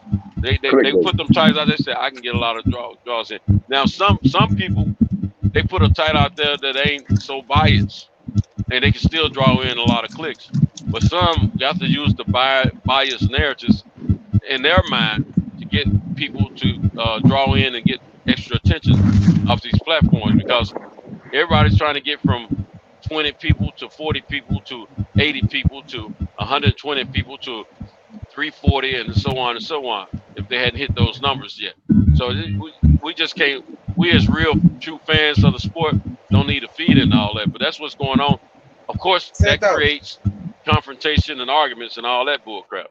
Who can we call the provocateurs in that situation? Who can? I mean, just to put a finger on the people that's trying to gain some kind of momentum off of it for their own benefit. Who would that be? Who is that provocateur? Or should we call them provocateurs? Hey, me for a second, Sheldon, if you don't mind, bro. I'm trying to hear what he's saying. I didn't make out exactly what he's saying. I don't think that's Sheldon. I think that's Picasso. That was Sheldon. That was Sheldon. Background. That's what I'm saying. Say what you were saying, Picasso. I was saying that there's some people that's gonna start up, some false stuff, put some stuff out there, and we see how they move. But what I'm trying to say is, some of them do it to gain momentum for their own career benefit. And that's there's always a provocateur in a situation that's starting some shit up, and then they hide their hand. I'm saying who would we call the main ones that do these things? They're not gonna hide their hand purposely because they're trying to build. You come back in, show. But what this is what we got to remember. When it comes down to YouTube, most people do it for the love of, as far as boxing fans, most people do it for the love of the sport. And some people do it because they want to get the knowledgeable facts out there. But in the long run, what happens is every last person who's considering themselves a content creator, they find out they get these checks from YouTube. I don't know what the amounts are for these checks, and that's not my concern because of the fact I'm not a current creator right now. But once they start getting this money, they get information from YouTube and they get encouragement that if you do more, you get more. And so their gears start working, because I truly think A lot of these creators go into this thing just like some politicians go in with a good heart and a good mindset and say, I'm gonna go in and do some good things. But then when they get in there, they get switched up and changed because they see what gets them paid. And so they're going after the clicks, which generates money. And that's what it's money first with some of these people versus truth and facts. And then the rest, some of them they know what the truth and facts are, but they like to go with their own narratives because their narratives generate attention, and the attention generates debates, and the debates generates traffic and clicks, and traffic and clicks generates money, as well as the advertisement. I got one more question. How are we going to counter the dick riding behavior from the other side of the ring or whatever? You know what I'm saying? Same with Spence, and then you got the Filipinos over there, and they're dick riding Pacquiao.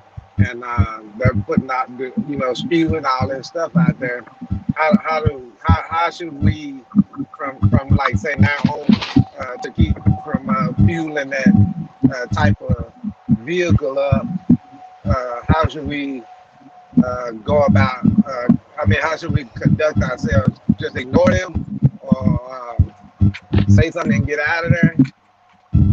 What are you talking about? If you're on a panel that's saying some that's painting a particular narrative and you disagree with it, you saying how should you handle it at that point? Exactly. Especially if somebody came in here and started talking and brought it up and just lit everybody up. How do we counter that? Nah, they come in here with that shit, they gonna get lit up. So that wouldn't work here. But if you go in another panel, that shit ain't gonna work here. But if you go in another panel, look, if you're on a panel with a bunch of Filipinos, they're gonna do that shit to him. It's a different scenario. Manny Pacquiao was feeding motherfuckers over there in his country, building places for them to live. He building places for them to live and feeding people. So he's a hero to them. It's a different thing. He's a hero to them. So they're gonna deify him. He a living God to them. So he's gonna deify him, and they're gonna say that shit. But how I always shut them motherfuckers up, I say Floyd Mayweather. And I always shut their ass up. And it has not helped me yet.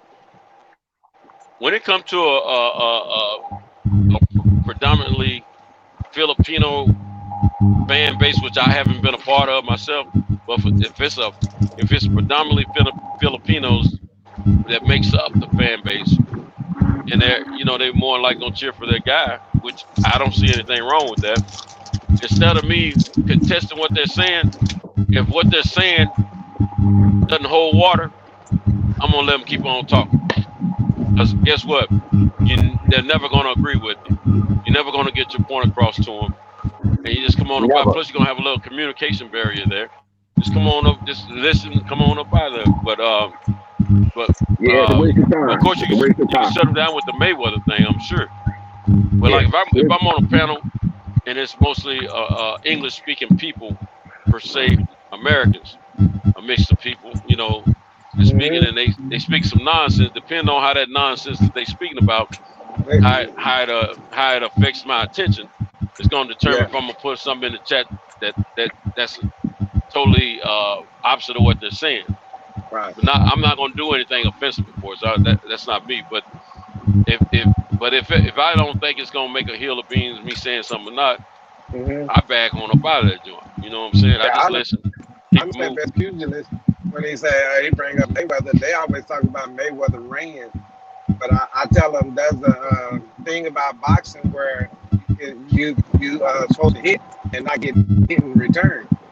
I don't even go through all that shit. I don't even go through all that. Like Cinto just said, basically the best thing at that point is don't engage them. Get the hell out of there. Because you're not going to change their view of thought. All I'll say is I'll bring up Mayweather and I'll be like, he won. And then I'll get the hell out of there and I'll leave. Yeah. I'll drop the mic on that and I'm out. Yeah, you just throw your rock. Throw your rock. I drop the mic out. I drop the mic and I go out the door and close it. And I hit him with the deuces. Peace. I'm out. Think about this, Picasso. You're talking about a guy who gets at home in the Philippines in the morning, and takes $10,000, stands in front of his gate, and passes it out. And he does that every morning. Yep. So you can't win that argument. You can't win. You can't change those folks, man. You cannot win. 10,000 every morning. Nino 10, he handed out turkeys. Yeah, he gave out money. Worse. Cause think about it. He's a hero. Now think about it. As much as we love somebody like Muhammad Ali wasn't standing out in front of his house taking out 10,000 or 20 grand and giving that shit to people on a regular basis. You understand? So you got a motherfucker that's actually giving out money, building homes, on all of that. Of course they're gonna deify him and love him, man. Yeah. And this poor nation is. Because he gets it, because he was homeless. So when you homeless, that's right. You have been homeless, and then you have a whole lot of money, you get it. He is the people, man, because he's one of them most of his life, man. So he understands totally. It's just like I think it was me, Pugilist, and Picasso who were having a conversation about some other stuff, and we was talking about how. I think we were talking about how I think I brought up how you can have a white person who's down on their luck, and they're trying to ask for money.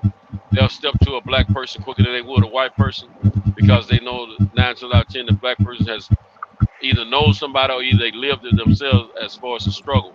They know what a struggle is, and we're more humble about life and compassionate about that kind of thing. So, you got a Filipino who's of the people, who used to be the people, within the people. So he knows what it is to be homeless and be without. So yeah, he's gonna do his thing. Plus his heart is pure, man. So you're not gonna change those folks' mind one iota, no matter how many losses he has. Yep. You ain't changing their mind. Not so one. best thing you do, see, you gotta pick your battles. When it come down to this stuff here, believe me, I know for a fact you can lose friends. You can lose friends over this boxing conversation. I know that for a fact personally. So hey, look, you just gotta pick your battles. If you homeless and you don't have nowhere to stay, you sleep on the streets. I think what does a motherfucker giving you a turkey do? How does that help? That shit don't cook the goddamn turkey. So you don't want giving you money. He giving you money though. He giving you money. He wants some money. And that's what he understands. See, Pacquiao understands that. And on top of that, the fact that the nation is still so damn poor. Right. So that's what's motivating him. Like he's trying to help change his nation and bring his nation into a more competitive space internationally as well. Right. Because there's potential there, and he see that shit. Because he's been exposed to other things in the world that most of his people will never be. So he's trying to take this shit and bring them up. It's like let's look at a country like Dubai. Dubai used to be a little simple ass dirt strip. It was a simple ass little dirt strip. Until the Saudis 50 years ago. 50 years ago. But now, look at that now. Look at it now though. Look at it now. You understand what I'm saying? And all it takes is for one person with a vision to connect with some people that can help them achieve that. And Manny Pacquiao is that person. That nature. He's that person. Yeah, but if you look at those people in them villages, you got to understand how the Philippines have been getting attacked because the Philippines was colonized by 3 different races. Britain being one of them. And the U.S. Spanish. Excuse me, Spanish. Spanish. British colonizer. That's why he speaks Spanish up there. British. I'm gonna tell you what they got going on over there right now. According to my real good buddy of mine, like an older brother. He's like a big brother to me, and his wife, she's Filipino. She just moved over here with him this year. He's been over there living with them off and on for a few months at a time. The last time he was over there for right at a year. And what they dealing with over there now, they got all these little guerrilla, they got these regimes that's going around kidnapping people. They got a little change, and they're kidnapping them for ransom money. Then they got they corrupting the government, and the government. I mean, these regimes are even dictating what the government does and stuff like that over there. So right now I'm gonna tell you, somebody like Manny with the influence he has a strong possibility of making that change, because he's been part of the people. He's not, he remembers the struggle. You know what I'm saying? But with the people falling behind him, he might be able to get the change they need over there. Okay, if they can get those regimes out of there, just doing a whole lot of little stuff that they shouldn't be doing. Because right now they can't hardly move around in safety over there in certain areas because of being afraid of being kidnapped and things of that nature. This is my point right here. Pacquiao is whitening his skin, and that's what he's promoting over there. He's trying to get everybody to turn white, but they got Filipinos that are look like us. What do you mean he's trying to get people to turn white? They bleaching themselves just like in Africa. Nah, he ain't doing that. They don't want to be brownish or tan or whatever. They feel like they got to go with the white. That's the attitude. They like white. They like white people, but I don't think. See, this chick I'm telling you about, she's a distant cousin of Pacquiao. And if that was happening, I'm sure she would have told her husband. He would have told me already, because they both know how I am about boxing. He's promoting He's dark as a motherfucker. He's still brown. I have I used to work at this nursing home a couple of years ago. The head nurse there, she's from the Philippines, and she's a big Manny Pacquiao fan and boxing fan. And when she found out that I was a fighter and all this and that and so on and so forth, she fucking fell in love with my ass. She was a big Manny Pacquiao fan, but she told me some of the things that was going on over there. She said it's still a lot of turbulence. She said politically it's been like that forever. You know what I'm saying? Yeah. But, they trying to get some things. Yeah, it's been like that forever. But she said that they're trying to make some things happen. Like Pacquiao, for instance, it's potential there. That's why they trying to get some things done. But it's still a lot of things going on there. Like what Santos just brought up. She mentioned about that shit, about those little factions going around doing things. But a lot of that stuff do happen. That's what I was gonna add to that. A lot of your poor Asian countries, a lot of them, and some that are not so poor, like China. A lot of Asian, especially the women, they're trying to lighten their skin. I know that for a fact. I know what you're talking about, but your boy ain't doing that. He don't have plenty of money. He could have done that a long time ago. It's completely the same as it was when he first started. They got him on.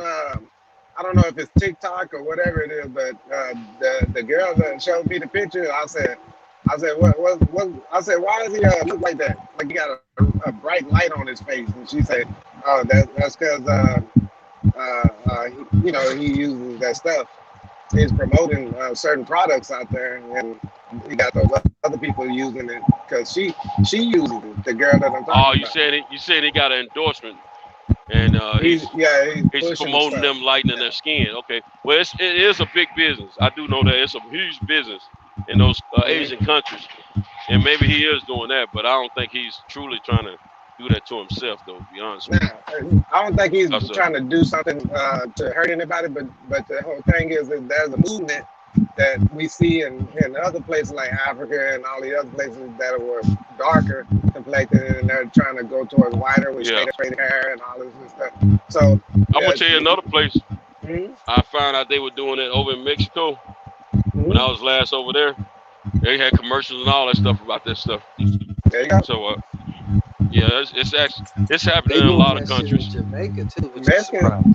Jamaica want your booty and the titty. That shit in Jamaica. It's just surprising. They doing that shit. Yeah, because I didn't think they would ever try to let somebody dictate how they gonna move. I thought they loved their blackness.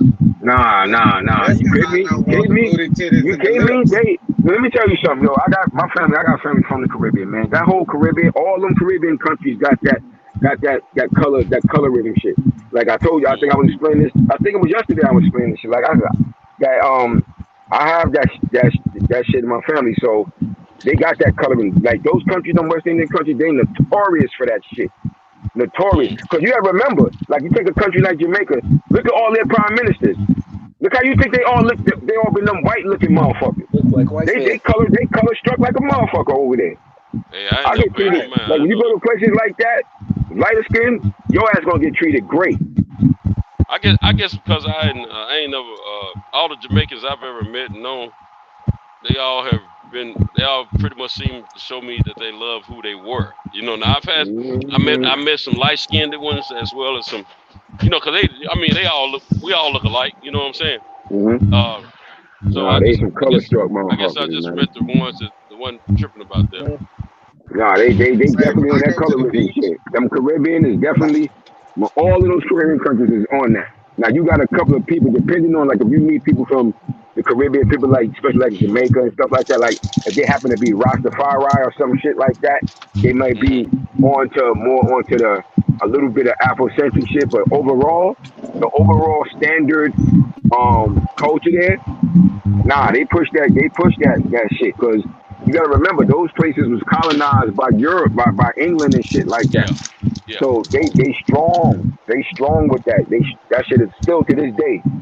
That shit is strong as hell with that shit, with that colorism shit. Very strong. Cause I know my family's from Barbados. They strong with that shit, man. That shit is a very powerful thing. Very powerful thing. So sad, man. And I told you I went with a girl. I told you I dated a girl. When she was going to nursing school, her family's from Guyana, and I told you I went to that when they was coming out. She was coming out to use the phone, the pay phone, when she first got there. Before she got the phone set up in her room, and her mother was on the phone talking to her when she was in school at the dorm, and I was going to visit her in the dorm about her hooking up with a white guy. She was trying to get her, convince her to look into a white guy. Remember I was telling you the story, and she didn't know I was there. And I was listening. She was going at it with her mother. Like, I ain't married no damn white man. I don't want nobody white. Because her aunt had married a white guy when she came here. And she was like, I don't want no white guy. Yeah. You was on your biz market at that moment. You at college visiting your girl, man. I'm glad she's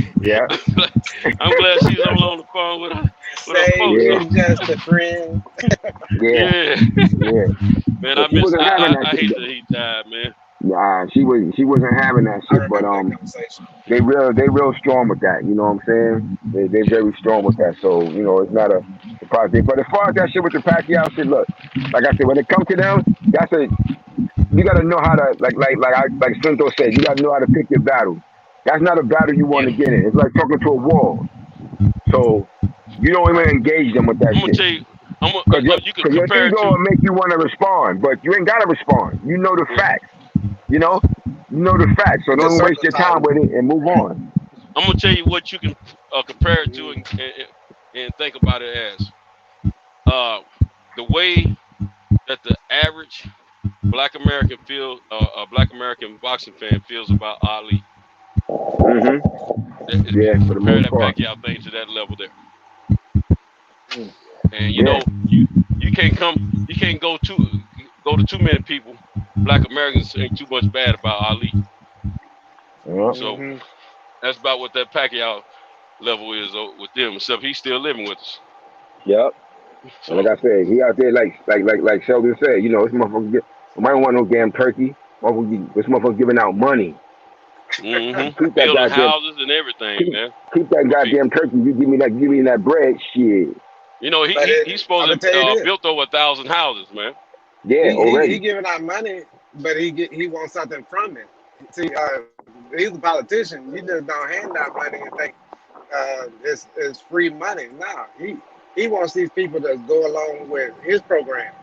I seen the video of him doing that. But he went to a village where he grew up at. But he came from those people. They were looking upside his understandable. Head. Like, you want us to do what? You want us to mess this what we got here up and go with the new stuff? That's what they you know how some people are rebellious, but I understand. You know, I'm gonna tell you why. Because like who was it? Martin Luther King said, I ended up walking my people into a burning building. See, that's what I'm thinking that he's doing. I don't know that, but being that he was of the people, he was just like them, homeless and poor and all that. I know he has a passion to try to help his people. But he's been helping his people for a long time, even before he got into the politics. That's why he don't. That's why his money is. That's why his money is thin now, because he's always helped. And a big reason. Now his cousin, I'm gonna tell you, man, this chick, she's smart, man. She's a hustler too, and she has not been Americanized yet. And I just got a feeling. Now, me and her been acquainted of each other. I've been in off and on communication with her for the last 3 or 4 years, since her and my boy been, hollering at each other. And I just found out that he was her distant cousin. She don't just throw that around. You see what I'm saying? Yeah. The reason she let me know about it, because she sells. Pacquiao drinks that Kagan water, that 9.5 pH water, the alkaline. And she was telling me about the equipment he used. That he bought them from her. She was telling me all this stuff. But I'm gonna tell you, he's highly revered. She explained it, but the thing about it, she still didn't believe he would win against Errol Spence. He said, "No, me and the family, we think he lose this fight, and this is going to be his last fight because he's going to run for president." And let me tell you something. She got some pretty cousins. She was trying to hook me up with, man. But I always let my boy know I was having some issues at the house. You know what I'm saying? And my boy was telling her about it. And she's like, "If you leave your wife, here's such and such, and here's such and such. They asking about you." You know what I'm saying? Almost made me get my passport out, for real. But I had to leave it there. But I'm gonna tell you, man, they that man is revered over there, bro. I'm telling you. And but they got a whole lot of internal stuff going on in that country that they need to straighten out. Cause I mean, it's a. I'm gonna tell you something. When it came down to that COVID, they took that thing. We one of the few countries, because we all on this freedom thing. We one of the few countries that didn't take it so serious. They took it. It was martial law. No, yes, they did. They took it serious over there. Their president said that they were gonna kill them in the street if they didn't put the mask on, and a lot of them didn't even put the mask on. That's what they did. They end up when they start knocking them off, and man, the stuff my boy was telling me, him and the old gal, about what they were doing over there. Man, them folk, I bet you they started wearing them masks over there. They had martial law going on over there. Man, they wasn't playing over there. Man, they would snatch you off your little moped if they see you with no mask on, whoop you down, lock you up. Off the moped. Yes, sir. Your little moped, your little bicycle, taxes and everything. There's some of the stuff they told me, man, they weren't playing over there, bro. And you can go YouTube Live and look at some scenes over there, Yeah, and they had curfew. They enforce all the curfew times and everything too. They weren't playing. If you look here, you couldn't. You had to go to the store at certain times depending on your age and all that kind of stuff, man. Yeah. It was wild, man. But they were real serious over there in a way, because after they've been colonized so many times, it's like the whiter complexion is down in the city areas, and then the darker complexion, then to survive, they had to move out of into the wooded areas. Now one thing, they do admire some white people over there, though. Yeah, I was told that. But that comes from the colonialism shit, man. Yeah. All those nations that was invaded and colonized by those European groups, all of them got that shit. That's why I said what I said when we was talking about. Sheldon though, man? That's why I said what I said when we was talking about the different religious stuff yesterday, and about Islam. Wherever the dynamic is black and white, we ended up getting in this past last paradigm shift. You get the white on the top and the black on the bottom. You understand what I'm saying? And anywhere that was colonized, you're going to see that. When they was able to overtake the Aboriginal groups of those people, once they got overthrown, that creeped into that system, and it just got stronger and stronger over the years. So you start seeing the darker Filipinos being separated from the lighter skinned ones who trying to fit into the system, this particular system that was established by those colonizer groups and things of the like. That's why you see that, and that's everywhere. Everywhere that any of those colonizers went to, you see that. The dark on the bottom and the light on the top, and that's everywhere. There's not one place you didn't see that shit. You know, plain and simple. That's how it goes down. They put that ideology there, and then it's hard as hell. And after that shit get established, it seems like it's damn near impossible for those people to purge that shit away from them. So, like they've been successful when they started years and years and years ago with the colonizing. They didn't stop. They just enhanced the techniques over the years and generations to come, and they continue to colonizing. You know, they're colonizing in ways of television and computers and cell phones and all that stuff now. Opposed to how they did it years ago. So the influence there, and if you think about it, the majority of the world in every country that has been colonized by Anglo-Saxons, the majority of the world are trying to find a way to bring themselves to be equal to them instead of showing why they are more superior than them. And I mean, a lot of these countries have a lot of money where they don't have to kiss the boo-boo of the Anglo-Saxons. And the only reason, and they don't realize that, the Anglo-Saxons only invade a lot of these countries because these countries had resources that they needed or wanted, and they knew it could generate wealth as well as sustaining life. And so all these countries had something of value that these Anglo-Saxons wanted or want. And but these countries have failed to realize that they don't have to kiss the boo-boo. All they got to do is work with what they have and their natural resources or what have you, and they'll have them Anglo-Saxons kissing their booty. But it ain't just these other countries; it's us included. You know what I'm saying? I mean, they done a masterful job of manipulating the minds of the world, and to the fact they started hundreds of years ago, and they're still doing it to this day. Got it going on, and yeah, to this day, man, it's sad, man, but it's the truth. You know. Now I'm gonna tell you, the young man, what's his name? The artist. He used to be. He was supposed to be an original member of the Fugees, but he got in trouble. They went away for a little while, but now he got out and got his own. Yeah, you talking about my man? That's my man. Yeah, locked up. He's saying, "I'm locked up." What's his name? Nah. You talking about my man? With the dreadlock. What's his name? Hope get him out of jail. What's her name? Carly. The white singer. She used to be on the CD 101.9. She took up his cause. He took his cause. What's his name? I know it's my man. I'm talking about the brother's song. I'm locked up. No, that's what's the name? That's what's the name? From Africa. Hey, from Africa, yeah. Yeah. What's his name? I forget. That's Akon. That's it. No, he's right. Akon. Yeah, I'm talking about Akon. Yeah. What I was gonna say about Akon, Akon went back to his roots and went back to his country, man, and he kept going back and forth. He was learning more and more about it, what was going on. Then he went over there and started some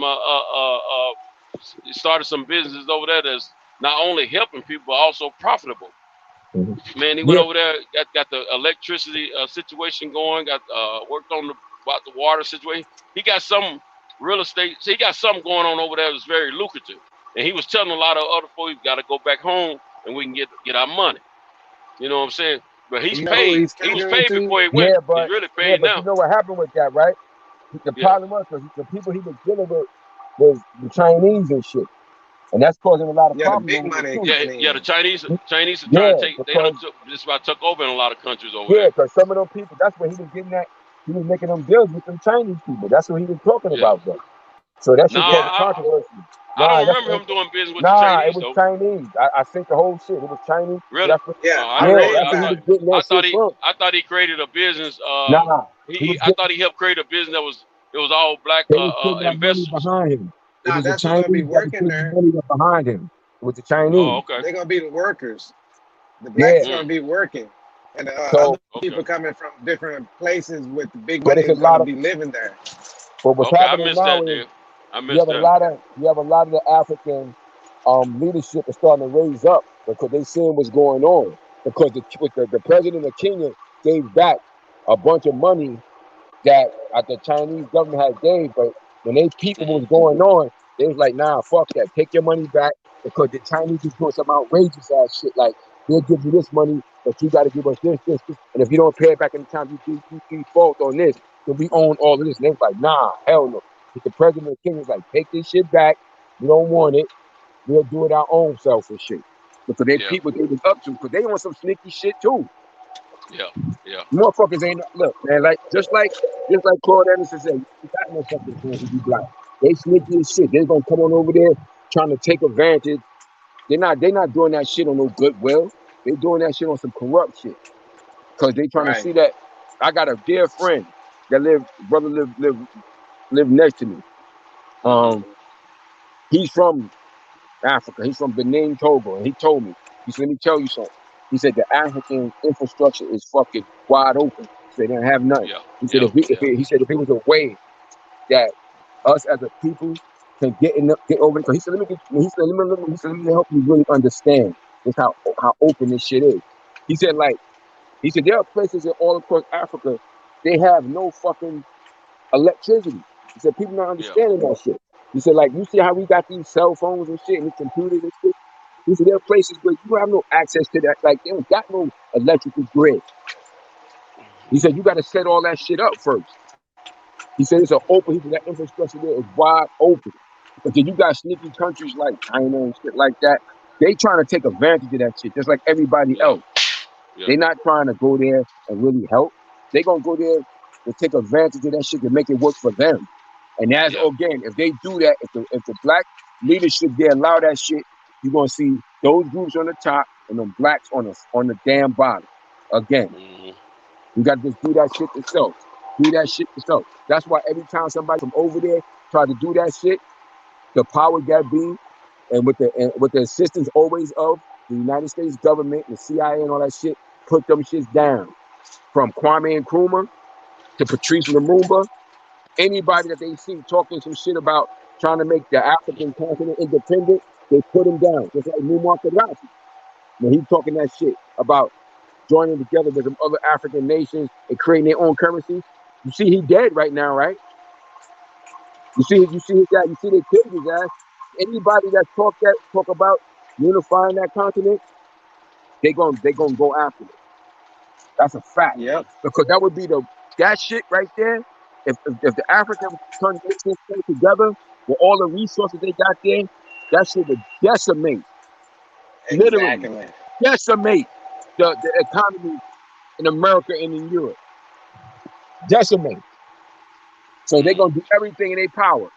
They're gonna do everything in their power to stop that shit from ever happening for as long as they can. When they don't do that shit no more, it's because their system got totally crushed and they wasn't able to stop it. But anything besides that, then they're gonna do everything in their power to never let that shit come to be. Because you got all these companies, so many companies that we know of, like these diamond companies like the Bears and shit like that, them German ass companies. They over there stealing that shit from Africa, making a killing. They've been doing that shit for years. You understand what I'm saying? Yep. And they've been robbing that continent blind because that's where all the natural resources come from. So any group you see going over there, they're not going over there with the intention of helping. They're going over there with the intention of robbing that shit. Straight up. Even the Red Cross. Even They the trying Red to, Cross. yeah, they going over there with the intention of taking that shit. We jacking it. They ain't got no use for it over here. They don't know what to do with it. And that, and guess who We gonna supported the take. Red Cross? The Coca-Cola brothers. So they doing all this, like you said, to gain a stronghold on that on those resources. They fighting over it. Because if you can control Especially in the those Congo. resources, yeah, because if you can control those resources, you're gonna control the world. That's why all those governments. That's why they put puppet leaders in all those positions.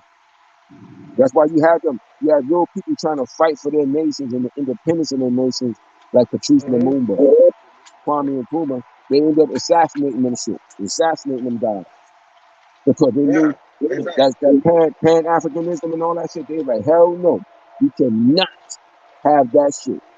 So that shit start, it's a dub for us. You know? Yeah, They I don't was know talking to this nothing about one lady, and she was telling me how they would go over there and help people that's in being kidnapped and all this stuff. And I looked through that and I said, why are you going all the way to Africa, countries that are in Africa, to save people that are being kidnapped when the kidnapped capital of the goddamn USA is in Arizona? You know what I mean? At the time that I was, and I told the lady, why y'all not in Arizona?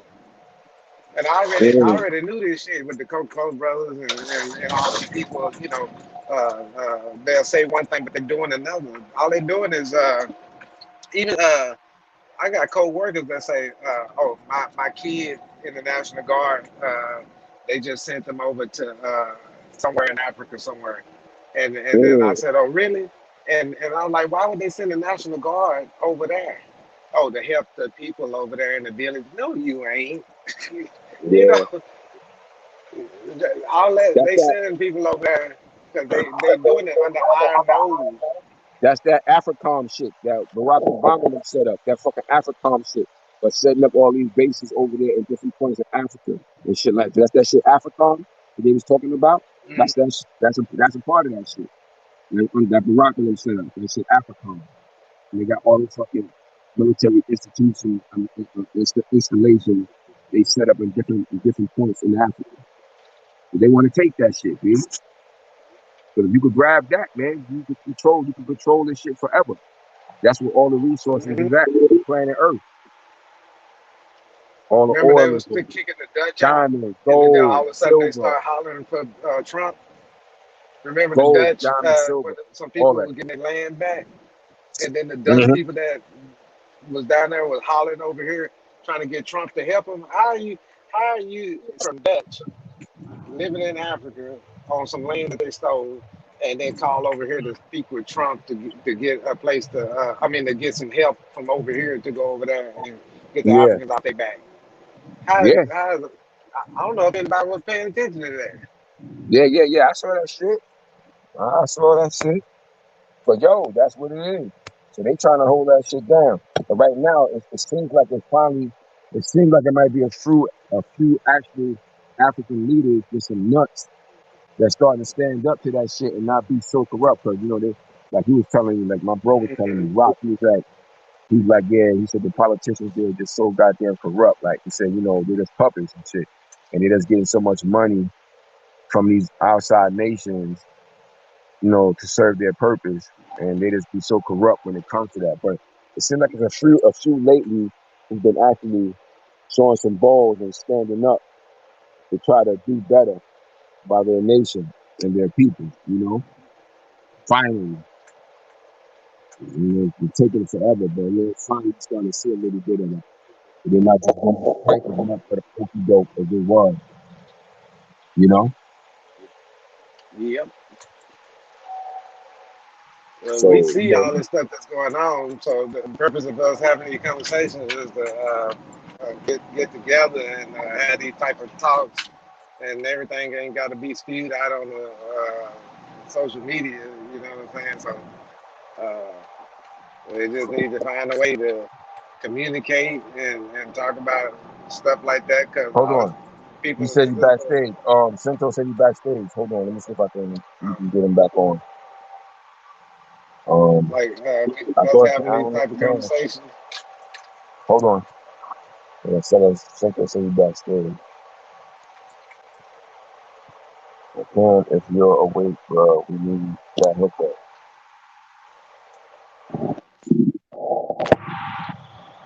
Damn. don't want to bother Kyle. Man, I want to get Santos back on, but I don't want to bother Kyle. But I might have to get Santos back. I might just have to let it get Santos back on here.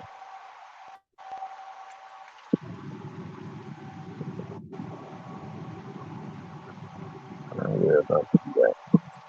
I'll try to get him back on now.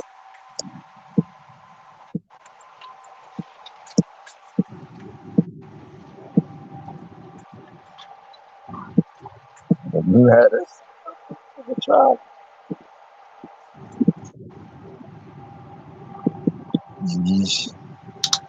Yeah, I just watched the move. Hopefully, I can get it back on.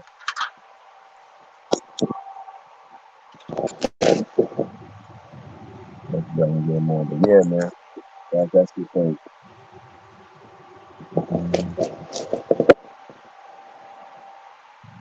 Yeah, I got to fucking better here. Yeah, oh, I see somebody in the chat. My man, Deuce Times. Good looking, bro. Yeah, he put the brother name I was talking about, John Forte. That's what I was thinking of when he said from the food. Yeah, that's exactly the brother I was talking about. John Forte. Yep.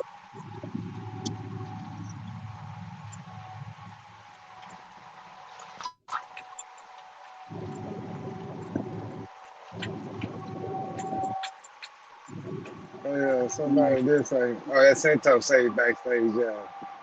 Yeah, he backstage. I'm trying to get him back on.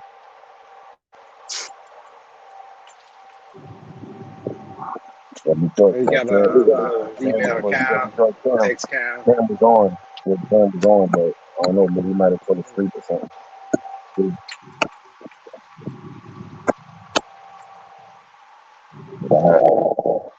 Try something to see if we can get him back on backstage. Mm-hmm. Well, Cal, he off today, huh? Yeah, but you know that he with his wife, with his wifey, so that's the time with her family, you know.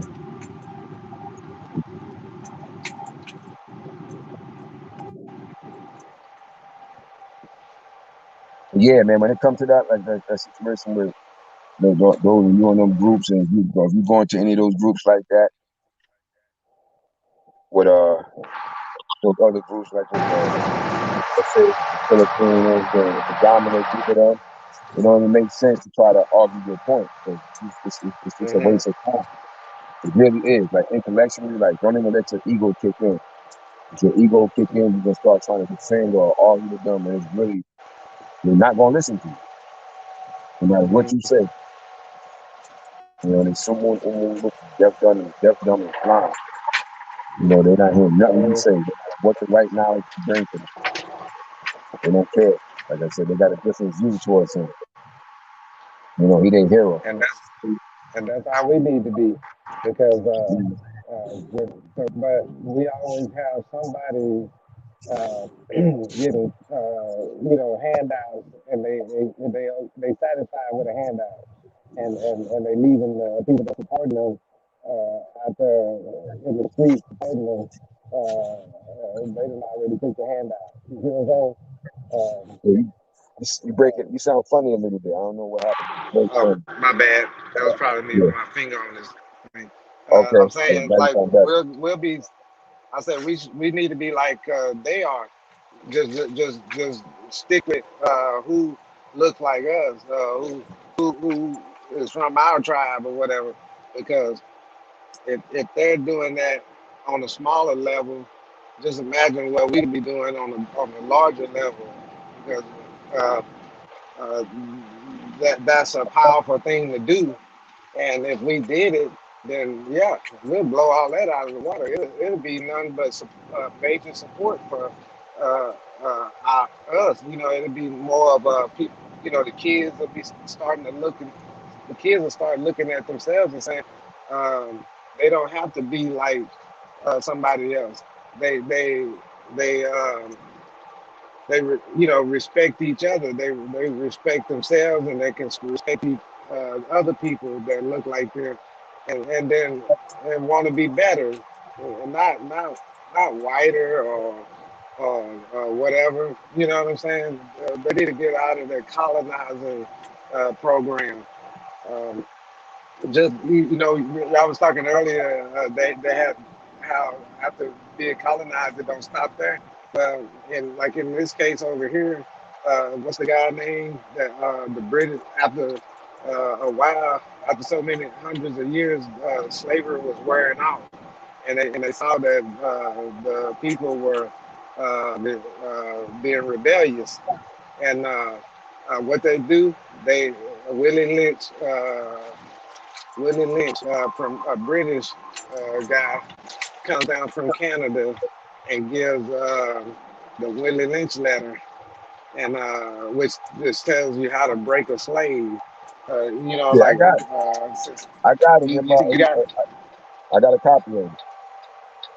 So that right there shows you that we're trying to come out of all of that, but they come up with different ways.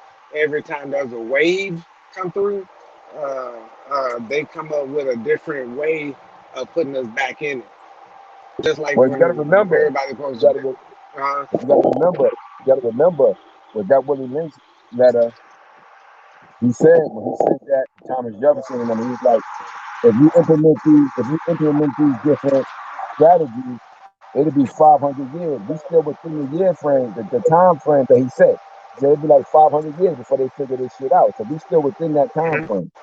When you look at that, just looking at that particular information, but to do something like that in the state that we've existed in after these hundreds of years here, it's easier said than done. Because just because somebody look like you don't mean that you do. That's why you got that saying, all skin folk ain't kinfolk. Just because somebody may appear to you to be black on the outside, or what you would consider black, don't mean that they really your kinfolk. It's just like having relatives and family. I was just breaking that concept down to this young sister the other day, because she's going through some things with her relatives. I'm saying relatives as opposed to family, because she realized that she's going through some stuff with some people that she thought she looked at as family, but I had to explain to her. I said relatives and family are necessarily the same thing. I said you can't choose your relatives, but you can choose your family. You understand? They're not necessarily. They don't necessarily be hand in hand.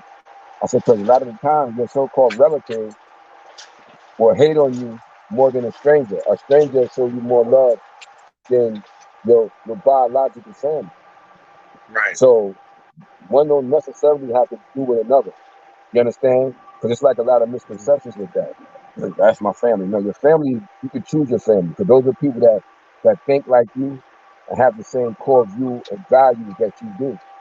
Because you could be in the same family of people and y'all can have totally different core values. You understand what I'm saying? So they won't view you as really as family. You understand? Because So I that's a always big said difference. all family ain't your family. Yeah. Yeah, I all always said that. yeah. Yeah. You got your relatives, and you got your family. You know what I'm saying? And those family are those that think with the same core values as you do. And it's different things that apply when it comes to that. I was talking to these brothers and they talk about one of the brothers that said, anybody could he had made it, and I hear a lot of brothers get this shit wrong. It's like, yeah, anybody could be. They said not anybody could be a father, or anybody could be a dad, or some shit like that. I was like, nah, that shit is wrong, bro. I said anybody could be a father. I said anybody could be a father, not anybody could be a dad. The father is the nut buster. That's the nigga that bust a nut. But not anybody could be a dad, but anybody could be a father. You can knock something off, which has happened plenty of times. You can knock something off in the club and see that girl for that 1-2 minutes, knock off in the club. The next thing you know, you're getting a call months later about a baby that you ain't had no clue about. You understand? So I said this guy, I said, nah, you got that shit wrong. No, anybody could be a father, but not anybody could be a dad. Dad is a different position. Because the father is just a nigga who busts a nut. The dad is the one who teach you how to. The dad is the one who teach you how to hit the baseball. You The dad is are the the one who. father.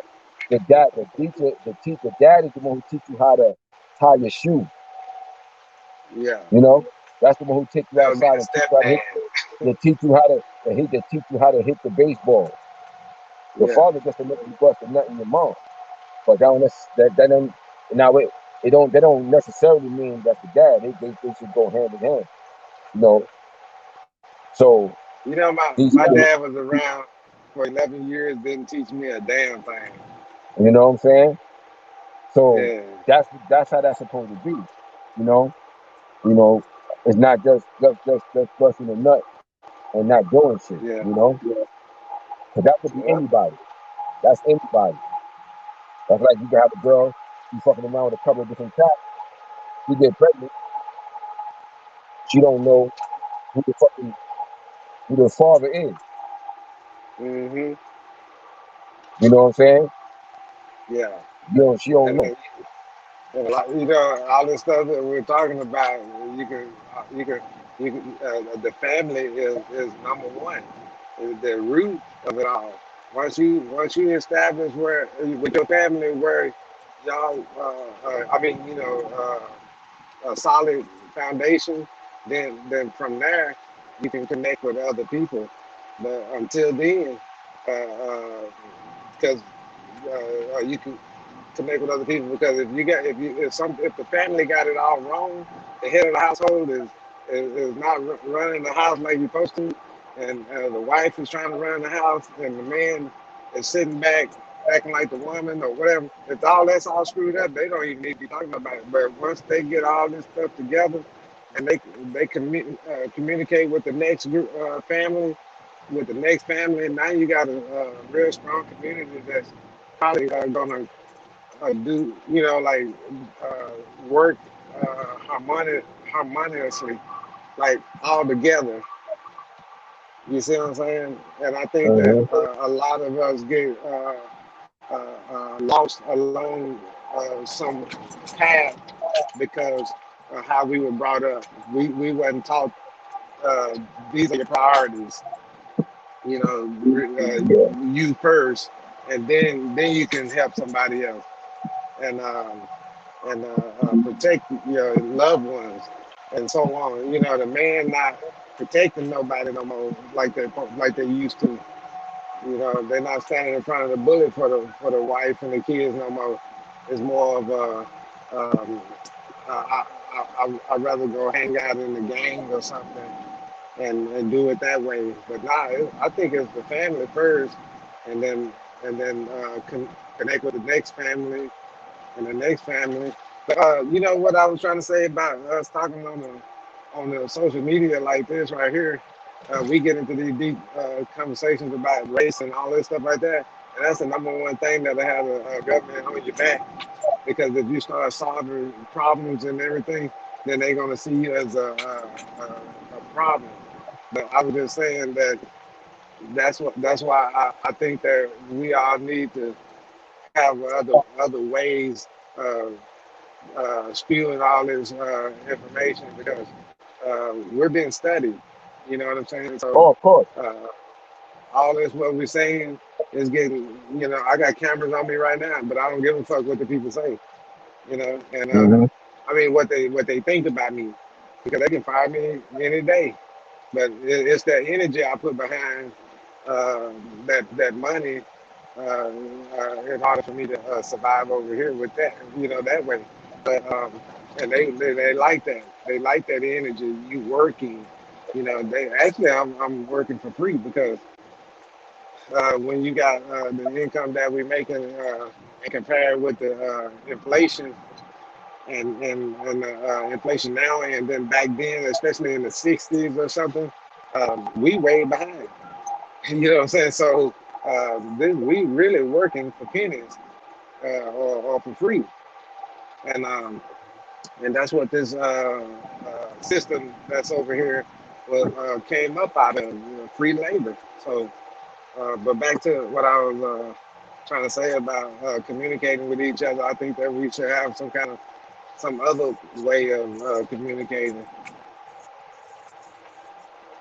I know what you're talking about. You know, It's too, yeah, it's too many people breaking up what we do or throwing a wrench in it, and then we'll have one, like say me, you, and three other people. Say one of those three other people get paid off.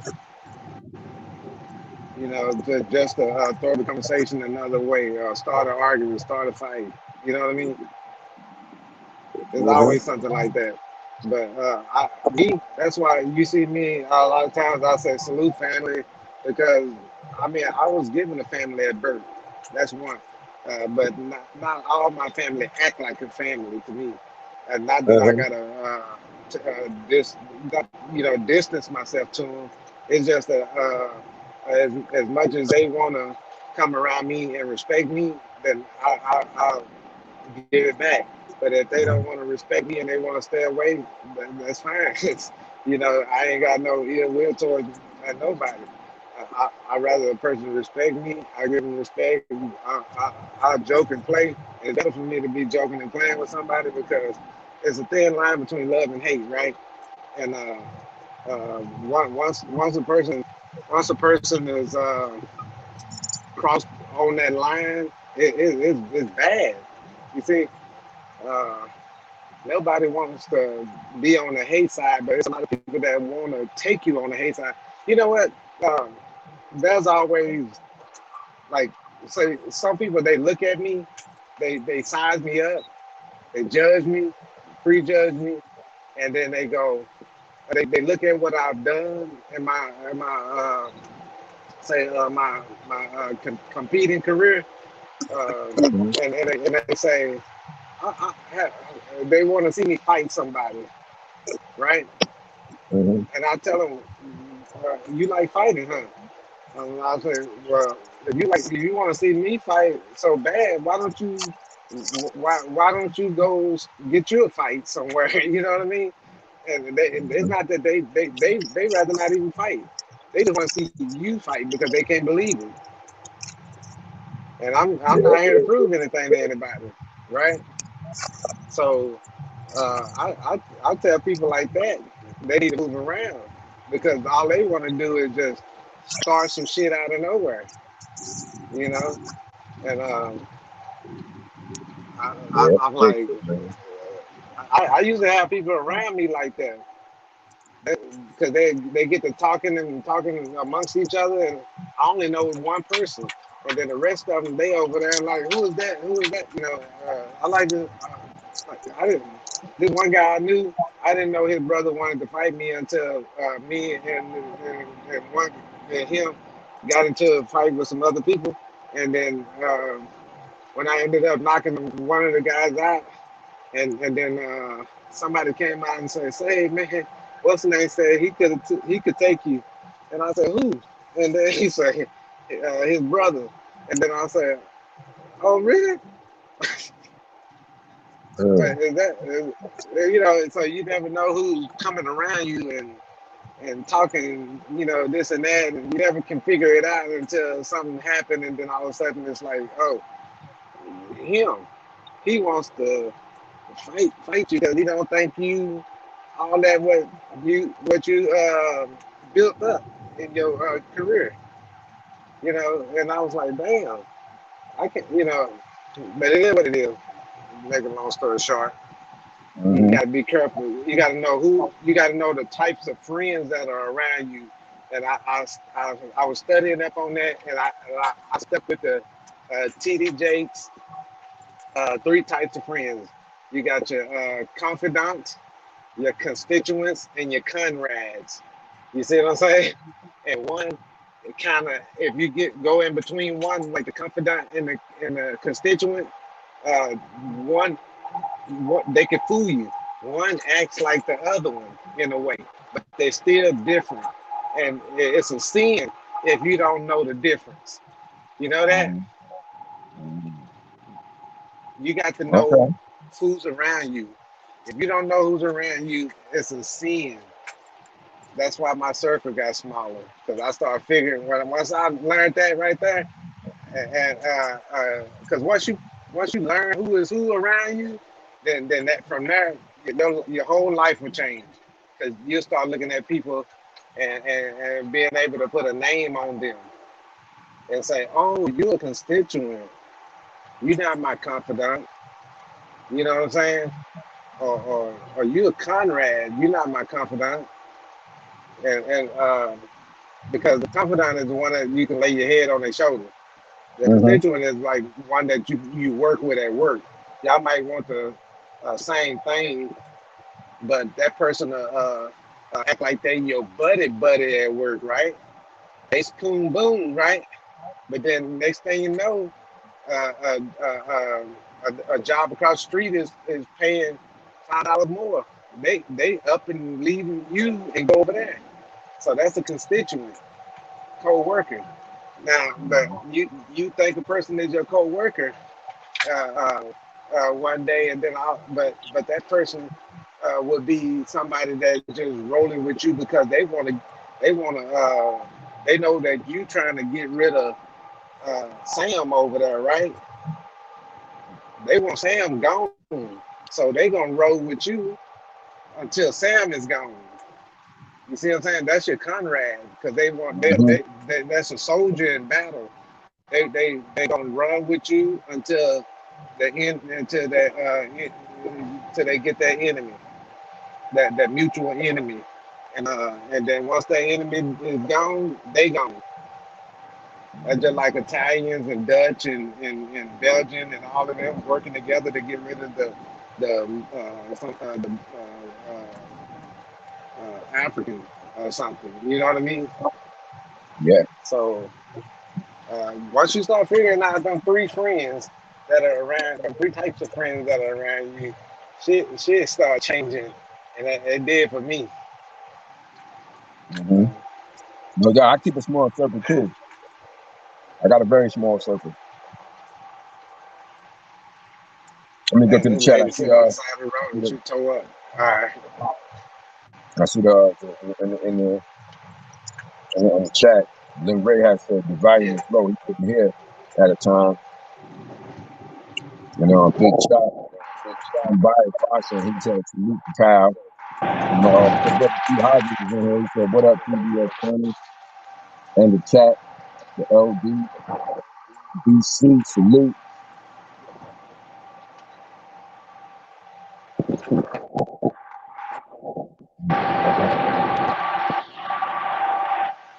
Yeah, man. But yeah, that's crazy. Yeah, but yeah, when it comes to things like that, man, that's just what it is, you know. Yeah, I seen something about on the fight tip, on the boxing tip. Like I seen my man Boxing Ego, he had now he was sharing about the Mello and Caleb Plant fight. Like it's gonna be made for November. But they went back to the table after that other fight fell. The second fight fell through with him trying to make that fight against Duval. Fell through for September. And they back in negotiation with Plant for November. Him and Caleb Plant. So it looks like it's gonna go down, but instead of September, it's gonna go down in November. Oh, so that's gonna happen. The Caleb Plant and yeah, it looks like it's gonna happen, but not in September. It's gonna happen in November now. Oh, okay. Yeah, they're coming together with the deal for November instead of September, because the September date is done. They couldn't get, he couldn't replace, they couldn't come to an agreement. And then Canelo and the people tried to make a deal with the Devo, and that didn't happen. As a competitor, I lost respect for Canelo because the person that was in line to fight him, he ducked and dodged and gave up the belt and all that good stuff, and went on this tour of fighting everybody that he wanted to fight, and here we are today. He's fighting this guy and and Canelo's not gonna stay in that division. You see what I'm saying? He's just gonna do whatever. He gonna go where he wants, do what he wants, because he feels like he. They felt like he was the face of boxing at one point, and then they said that he was a cash cow. That's depending on your audience. I can understand that to a certain extent, but because if you are bringing a bunch of dick riders over, uh, then that's money to the people that understand money. Um, but to me, I feel like a bunch of uh, those dick riders like that, they're more just followers. Like I said, the three types of friends. That follow you until the enemy is done away, um, which is like soldiers. But they're not there forever. They're not there the whole time. Um, ain't none of them working together like constituents and so on. The immediate group around him, yeah, constituents, but the ones on the outside are Conrads. But then the Conrads are gone, and most of the time, guess what? They're hating on the person that he's fighting. So they're more of a hater mentality than of somebody that's just working uh, like a member of his team. They're not like that. The way like Spence. I like the way Spence box, and I'm a I support him and everything. But Spence was more of a um, I say ducking and dodging and just fighting who he wants, and just making his way through here and there and all that. I don't have to. I'm not gonna support him, but I'm not gonna disown him. You know what I'm saying?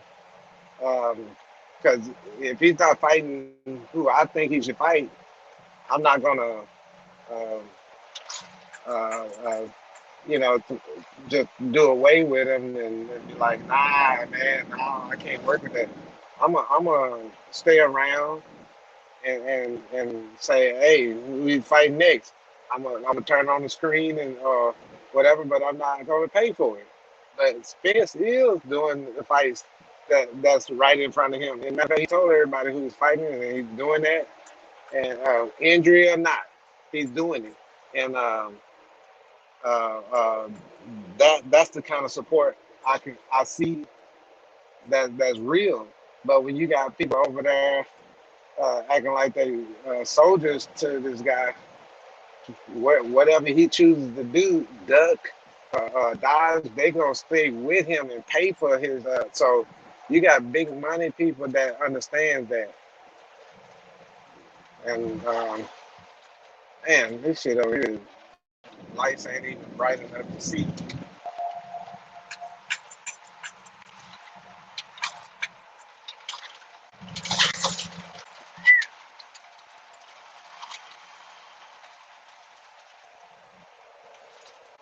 Yeah, if you break everything down as far as the people that's supporting a fighter, you can see. Like I just put a name on you got the soldiers, you got the co-workers, and then you got the true friends.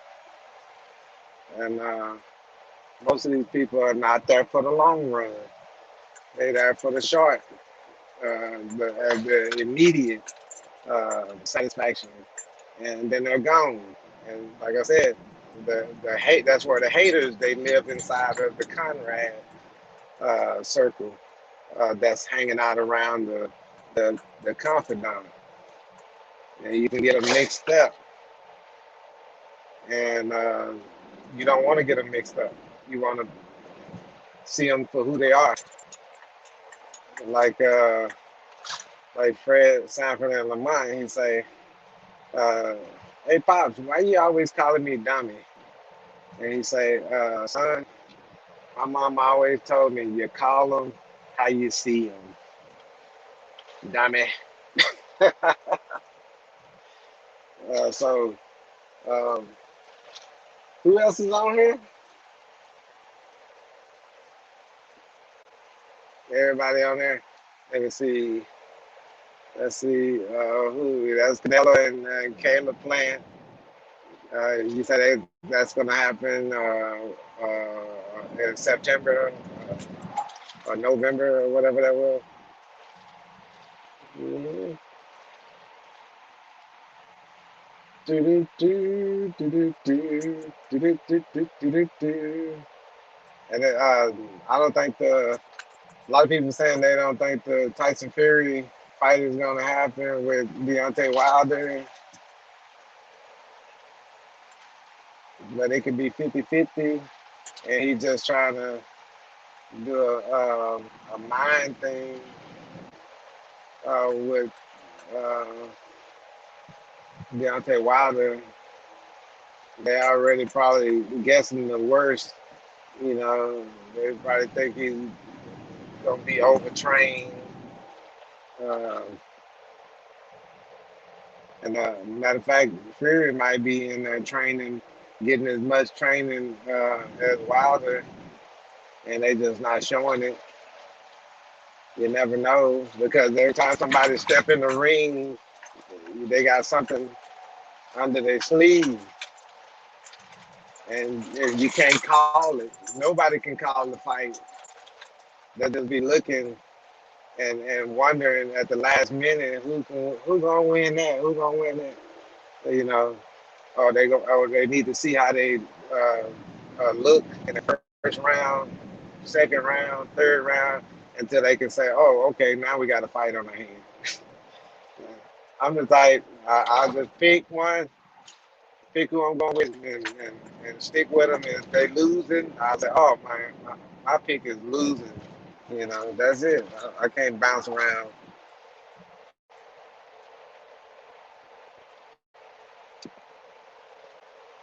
Yeah. Let me see something.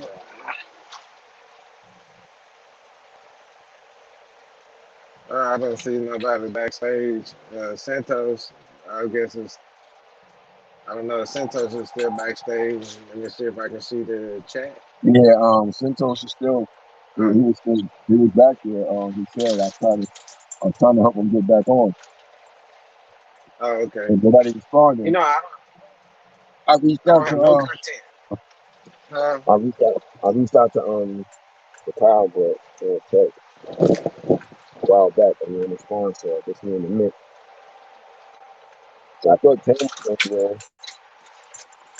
Mm-hmm. Thought Cam was gonna be on.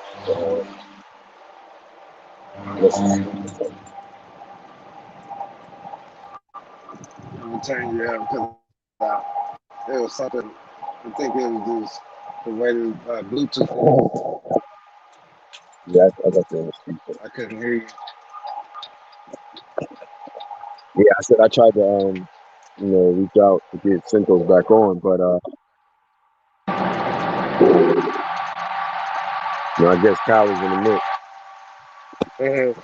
Yeah, I think in a certain area, and Santos run into bad signals.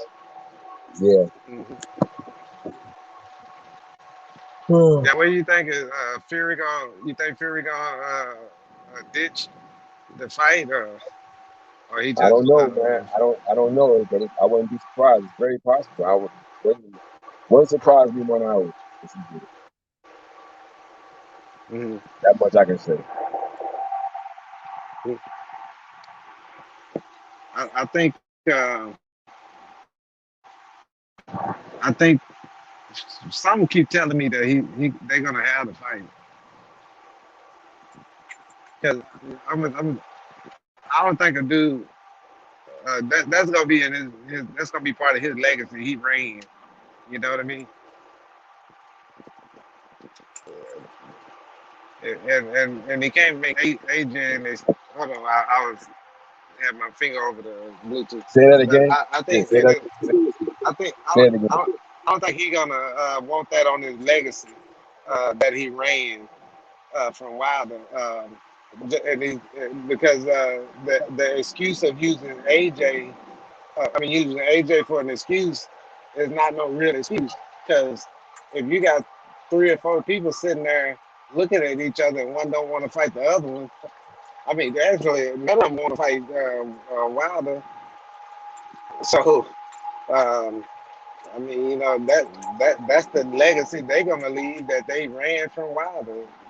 Well, he already fought with Wilder and everything, but he cheated in the first fight and the second fight, and he got knocked out twice in the first fight. He had to redo his plan, and they put some the bad water, and they did, and the gloves in both hands, and probably a foreign object. You see what I'm saying? So they went back to the drawing board behind closed doors and pulled that shit off for a minute until everybody started looking at the replay. So he should have been that. If Deontay Wilder had 42 fights and he knocked out damn near everybody he faced, right? That first Fury that they made a draw, that should be a win for Wilder. That they should go back and, well, I already talked about this and we said they're not gonna do nothing. It's gonna take a whole, they can drag it out years and everything if he try to fight it. So yeah, they're not gonna do that, man. Boxing got an old history, man. They've never done nothing like that. There have been more egregious. There have been more egregious things done both in the amateurs and to the pros, and it has never happened. It's like Roy Jones. When he got robbed of that gold medal. That shit was one of the most egregious ever. They gave the man the outstanding. He won the outstanding boxer of the tournament, which only supposed to go to the winner of the tournament. So if there's things like that, if things like that ain't getting changed, it's not happening. It's not happening. Like, so if people talking about them going best and waste it, it's not going to happen. Their system don't work like that. It don't work like that. They just did Davis like that. Because it was set a precedent for them to do something like that. And it's not going and they're not going to stop doing that corrupt shit. So they're not going to do that. But then they're going to have to do it for every time somebody get robbed. Like this kid who just got robbed last week. They're not going to do that. Yeah, but they're not going to do that. Fought the Cuban, right? The kid Fox. The kid who just fought. His father was just on Fred's show. Yeah, so they're not gonna have. They're not gonna do that, especially on that level. Right. With the heavyweight championship involved, no, I'm not doing it. Yeah, I ain't gonna entertain that no more. Yeah, they're not gonna do that. They're not gonna do that for nobody. That's not even the case. My man Champion Hart is in there. I wonder what's Champion Hart worthy. Champion Hart says, he said, Fury gonna fight AJ. He doesn't want the Wilder fight. He's backing out of the fight with Wilder. Yeah, I think he might very well be trying to do that shit, man. I see the thing is, like you just said about, him not doing that. You don't want people saying he's running. Look, they don't care. So they'll control the narrative in this shit. Right. And they'll control the narrative. And then he'll end up having that draw on his record against Wilder, and he'll have that victory over Wilder. And then when they writing that shit down, years from now, it's gonna make it seem like, even if Deontay come back and clean up the division, he'll have that shit over him. You know what? I just realized that if AJ and Fury try to fight each other, they don't really have no. They're not gonna They're not gonna bring the money that Wilder would bring. And if they do fight, we're gonna find out. It depends. It depends, because if the shit open up, they could do that fight in England and hold that shit like Wembley Arena.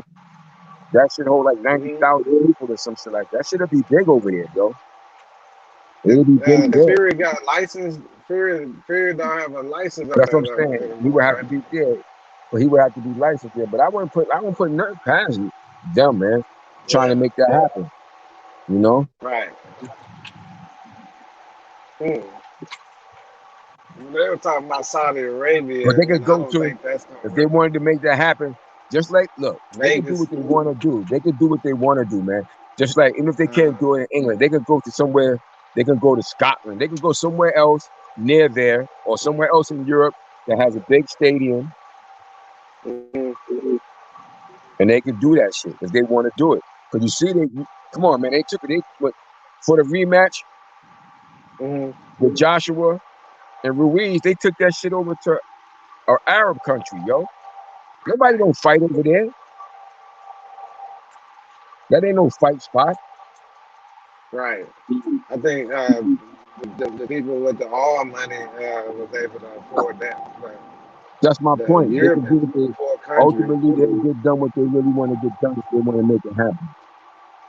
Yeah, they got to go where the money at. You know? If they want something to happen enough, they'll pull in who they need to pull in to make it happen. And if Hmm. Fury can't go back to he's suspended and he can't fight in UK, they can find some other European countries that will host that fight and put that shit in a big ass stadium. If that's what they Hmm. want to do. Hmm. But that fight is big over there. Yeah, Just like the Wilder fight as is the big here. British. Just like the Wilder fight is big over here. Yeah. See, if See, Wilder fight they either supposed one to be of some them, kind if of he fights either one of them over here in America, it's gonna be massive. But that fight is yeah. big in Europe. But that fight with Fury and AJ is big in Europe. Hmm. Mhm. Yeah, because they supposed to be two British fighters, what we call it. Yeah, you have two unifying the title. Two Yeah. British fighters. You'll find um good, unifying the title. So yeah, that would be a big ass event over there in Europe, Right. especially England if he got his license. And then the two components, you got a black guy and a white guy. Yeah, that's gonna bring a whole lot of Yeah, it's gonna be a big deal, man.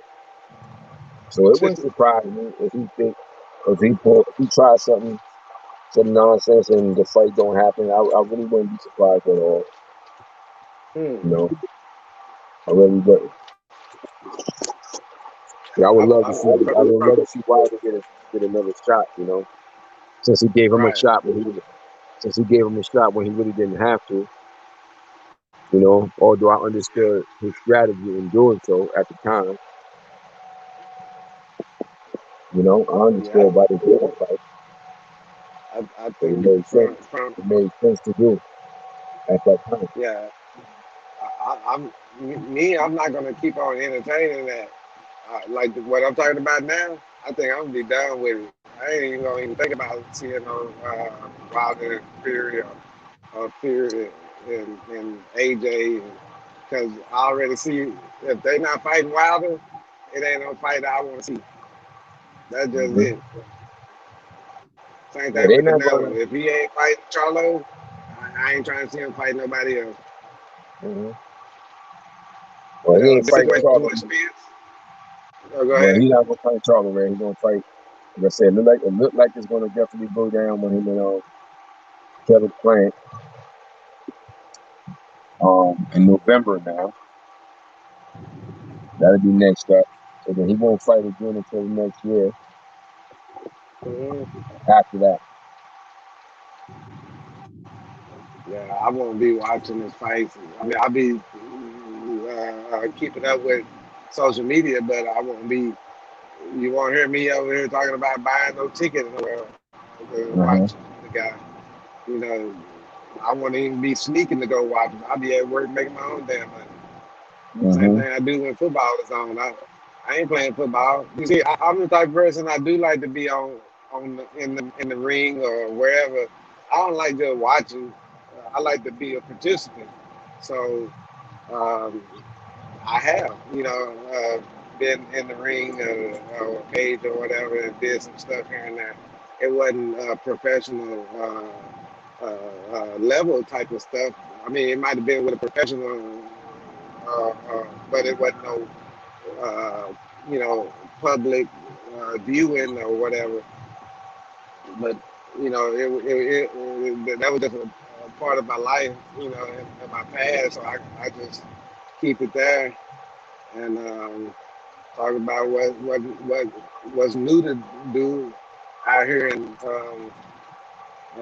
at this age, I'm still doing jujitsu with a little wrestling and so on. I try to do stuff with less impact, little workouts and stuff. Because at a certain point, you start you can feel parts of your body trying to get old. You know what I mean? So I just try to stick with a healthy diet. I bought some freaking Skittles and shit, and I don't even need no Skittles, but I ain't gonna open the bag. I'll just put it up just for another day. But I already ate the sunflower seeds, which is bad. Um, that's salt raising blood pressure up, and the Red Bull, I already drank that, and I got a whole bowl of oatmeal sitting right here, and that I barely tapped into, and I got a whole gallon of water right there just to try to help flush all that out. You know what I mean? So I ain't eating all that good on this road. When I get home, that's when I'm gonna break out the salad and the red wine. So that's how I've been doing it. But I also got that big bottle of Jack Daniels, so I ain't gonna really just mess with the big brother. I'm gonna leave that one. Try to take a shot of that, and that's it. You know, I know not to. I know not to take to don't take a. I know not to take anything more than a shot of that. You see what I'm saying? That's a part of me learning the hard way how to have some restraint. So a lot of people, I got a guy at my job right now. I used to drive with uh, in first 17 years of me driving a truck. I used to drive with this guy for like 4.5 years, and he would always have throw a pack of cigarettes up in the dash, right? And he did that because we were running teams. So he did that so he'd be able to smoke freely in the truck, crack the window or whatever. So if I decide to call the truck non-smoke, declare non-smoking, then he can't smoke in it, but he would throw his cigarettes up there. So while I'm going down the road, what kept me going was just to smoke a cigarette, drink coffee, and all that bullshit like that, sunflower seeds and all that shit.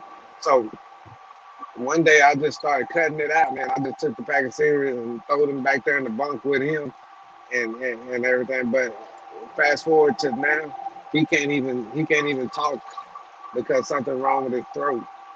You see what I'm saying? You know what he told me when I finally saw him, because we had a different job, and we had a different job running separate trucks. So when I caught up with him, I said, "Say, man, I heard you couldn't talk and shit like that." And then he's like, "Oh, all right. The doctor said that I'll be able to talk in 2 weeks." He lied about that, but you know what he said? He said, "You know what I should have did a long time ago? I should have quit when you quit, because I quit back in 2003. You know what I'm saying? When I lost my younger brother to murder, right?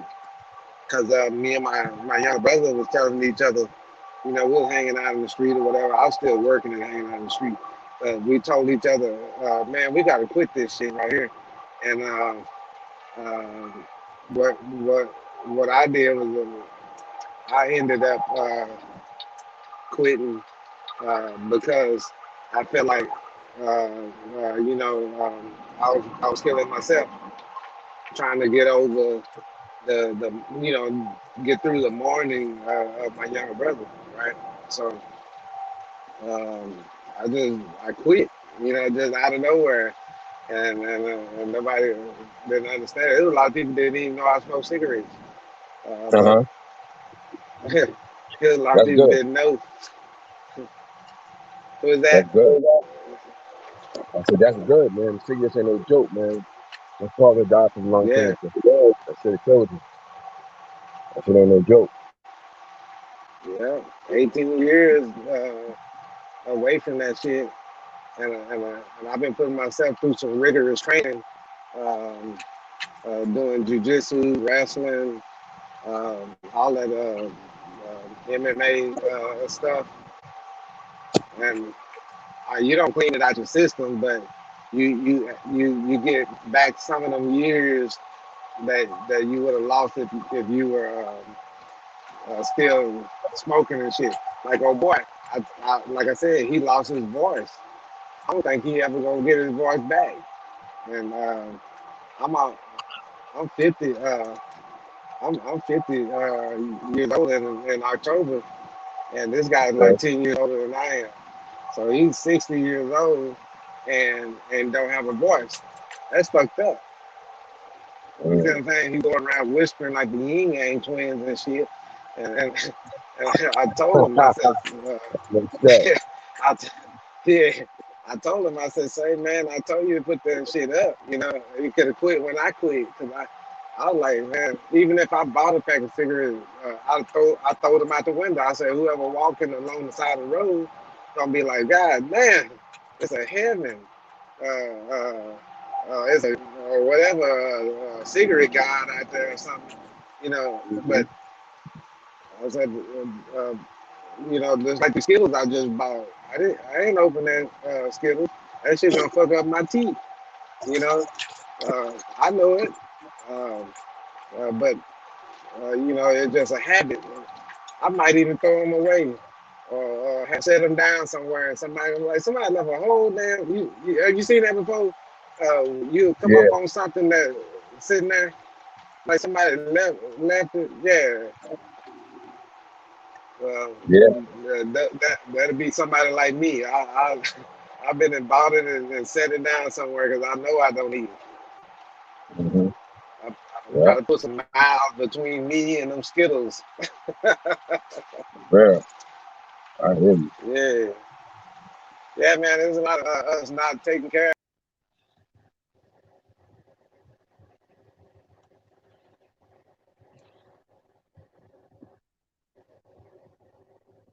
Hello? You fell off too?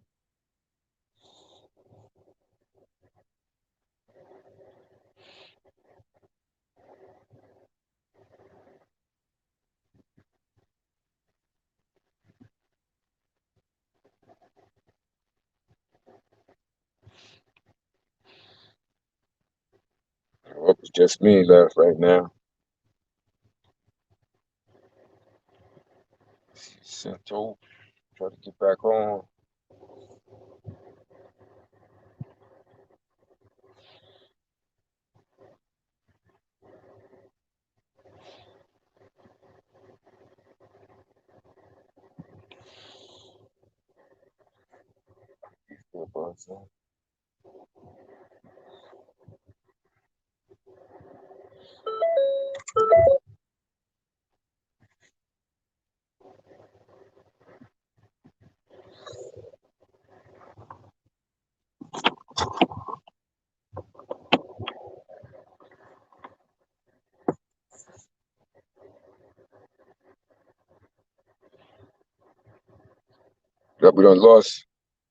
Like we done lost my man Picasso. I'm the only one left on right now. And Cinto's probably still trying to get on. I tried to get him some help getting back on, but no response as of yet.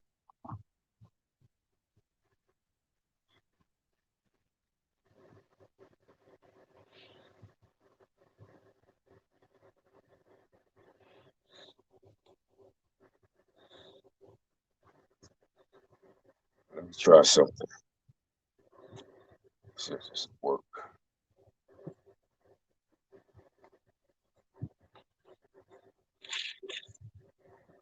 Get it back on.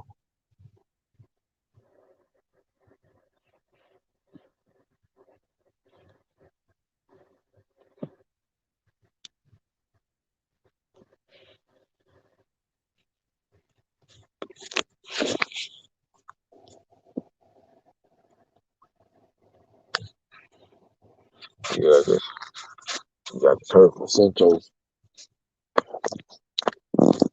Try cow, but so far, no luck.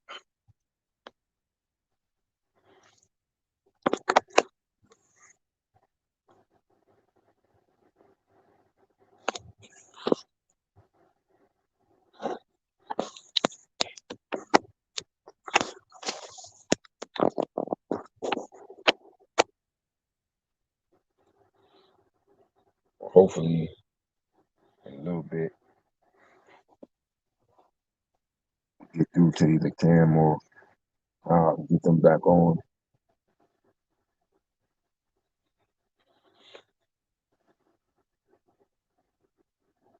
Finish up.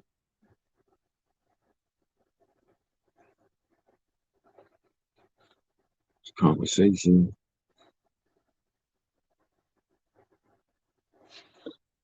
Hold on, let's see. Response.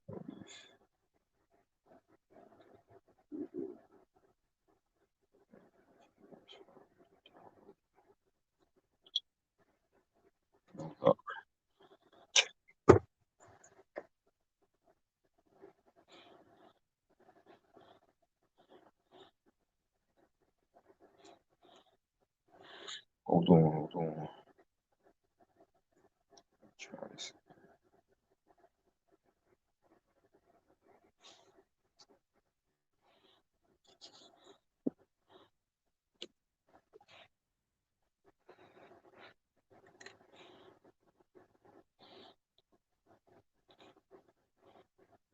Conversation.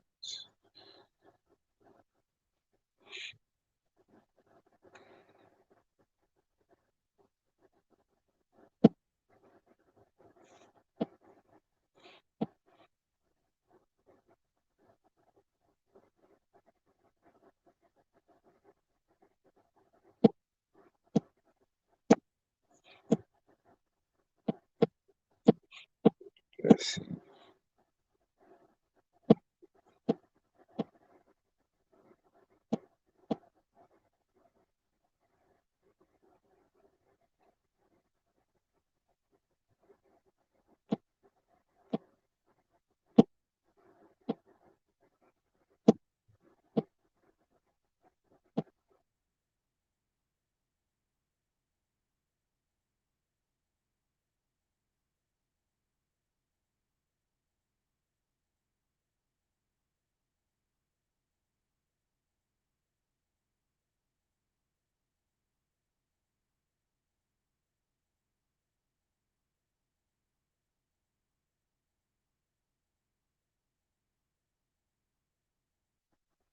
Santos, if you can hear me, you still backstage?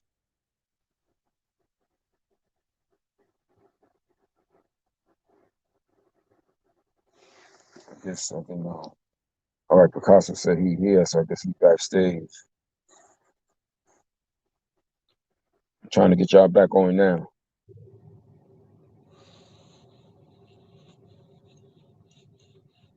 Hold on, I'm trying to get y'all on.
Messages respond back.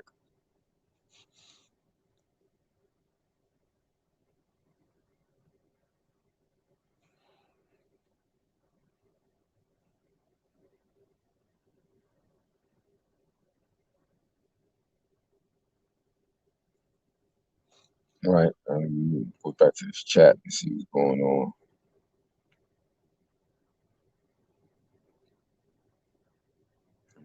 Picasso said, I'm here. Topics for next week.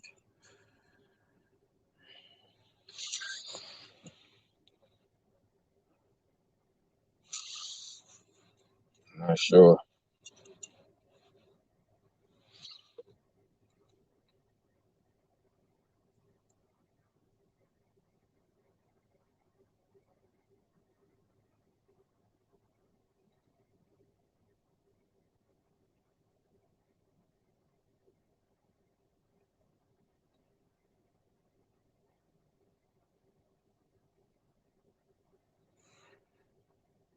Oh yeah, indeed, Picasso. Yeah, if we need some good topics. We'll have some. Cam will have a good basic topic for the show.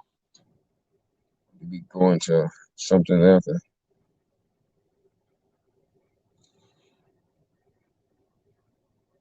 Galvanized.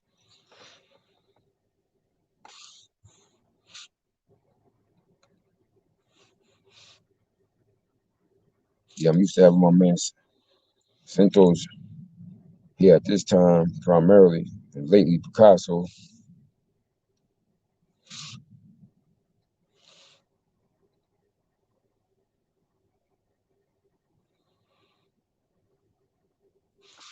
No luck getting through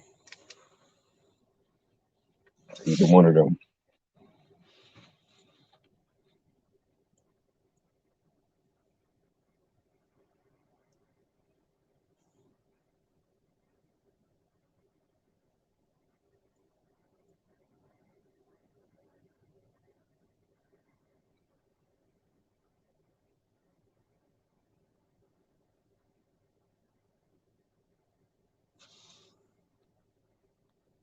Let me try this one more time.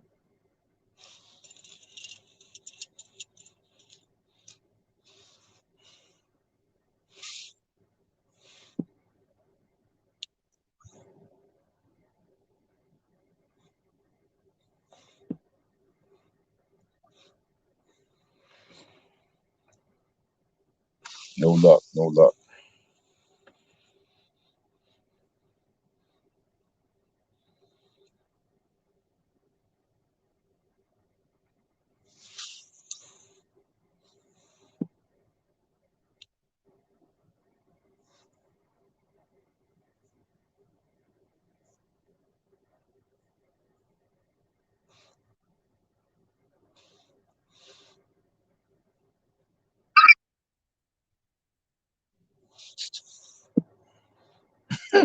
That motherfucker. Shit.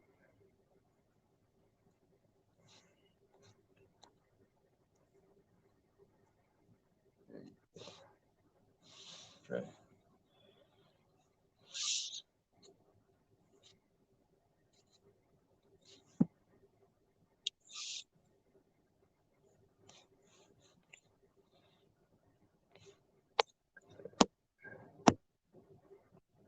Oh, shit. Do that.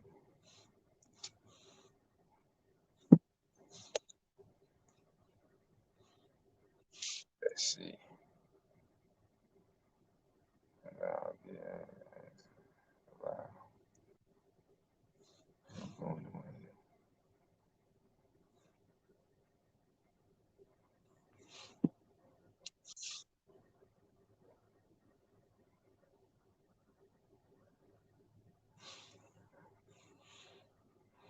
Okay.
Yeah, I just tried it again, Santos. No luck.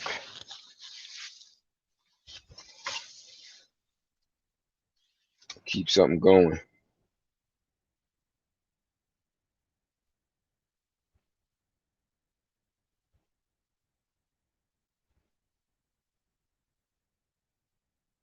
Oh, so you tried them and no luck. You must be knocked out.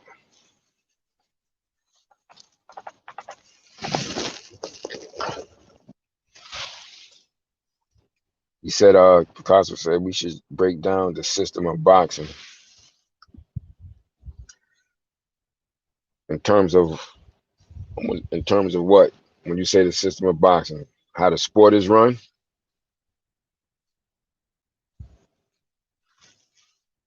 How they run the sport? Is that what you're talking about?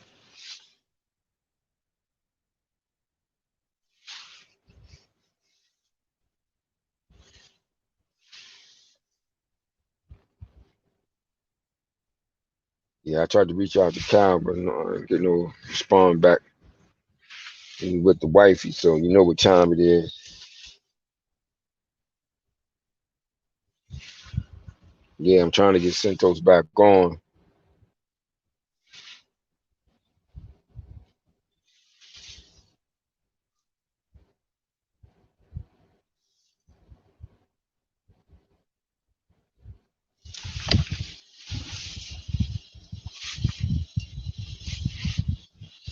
So we can chime in on some things.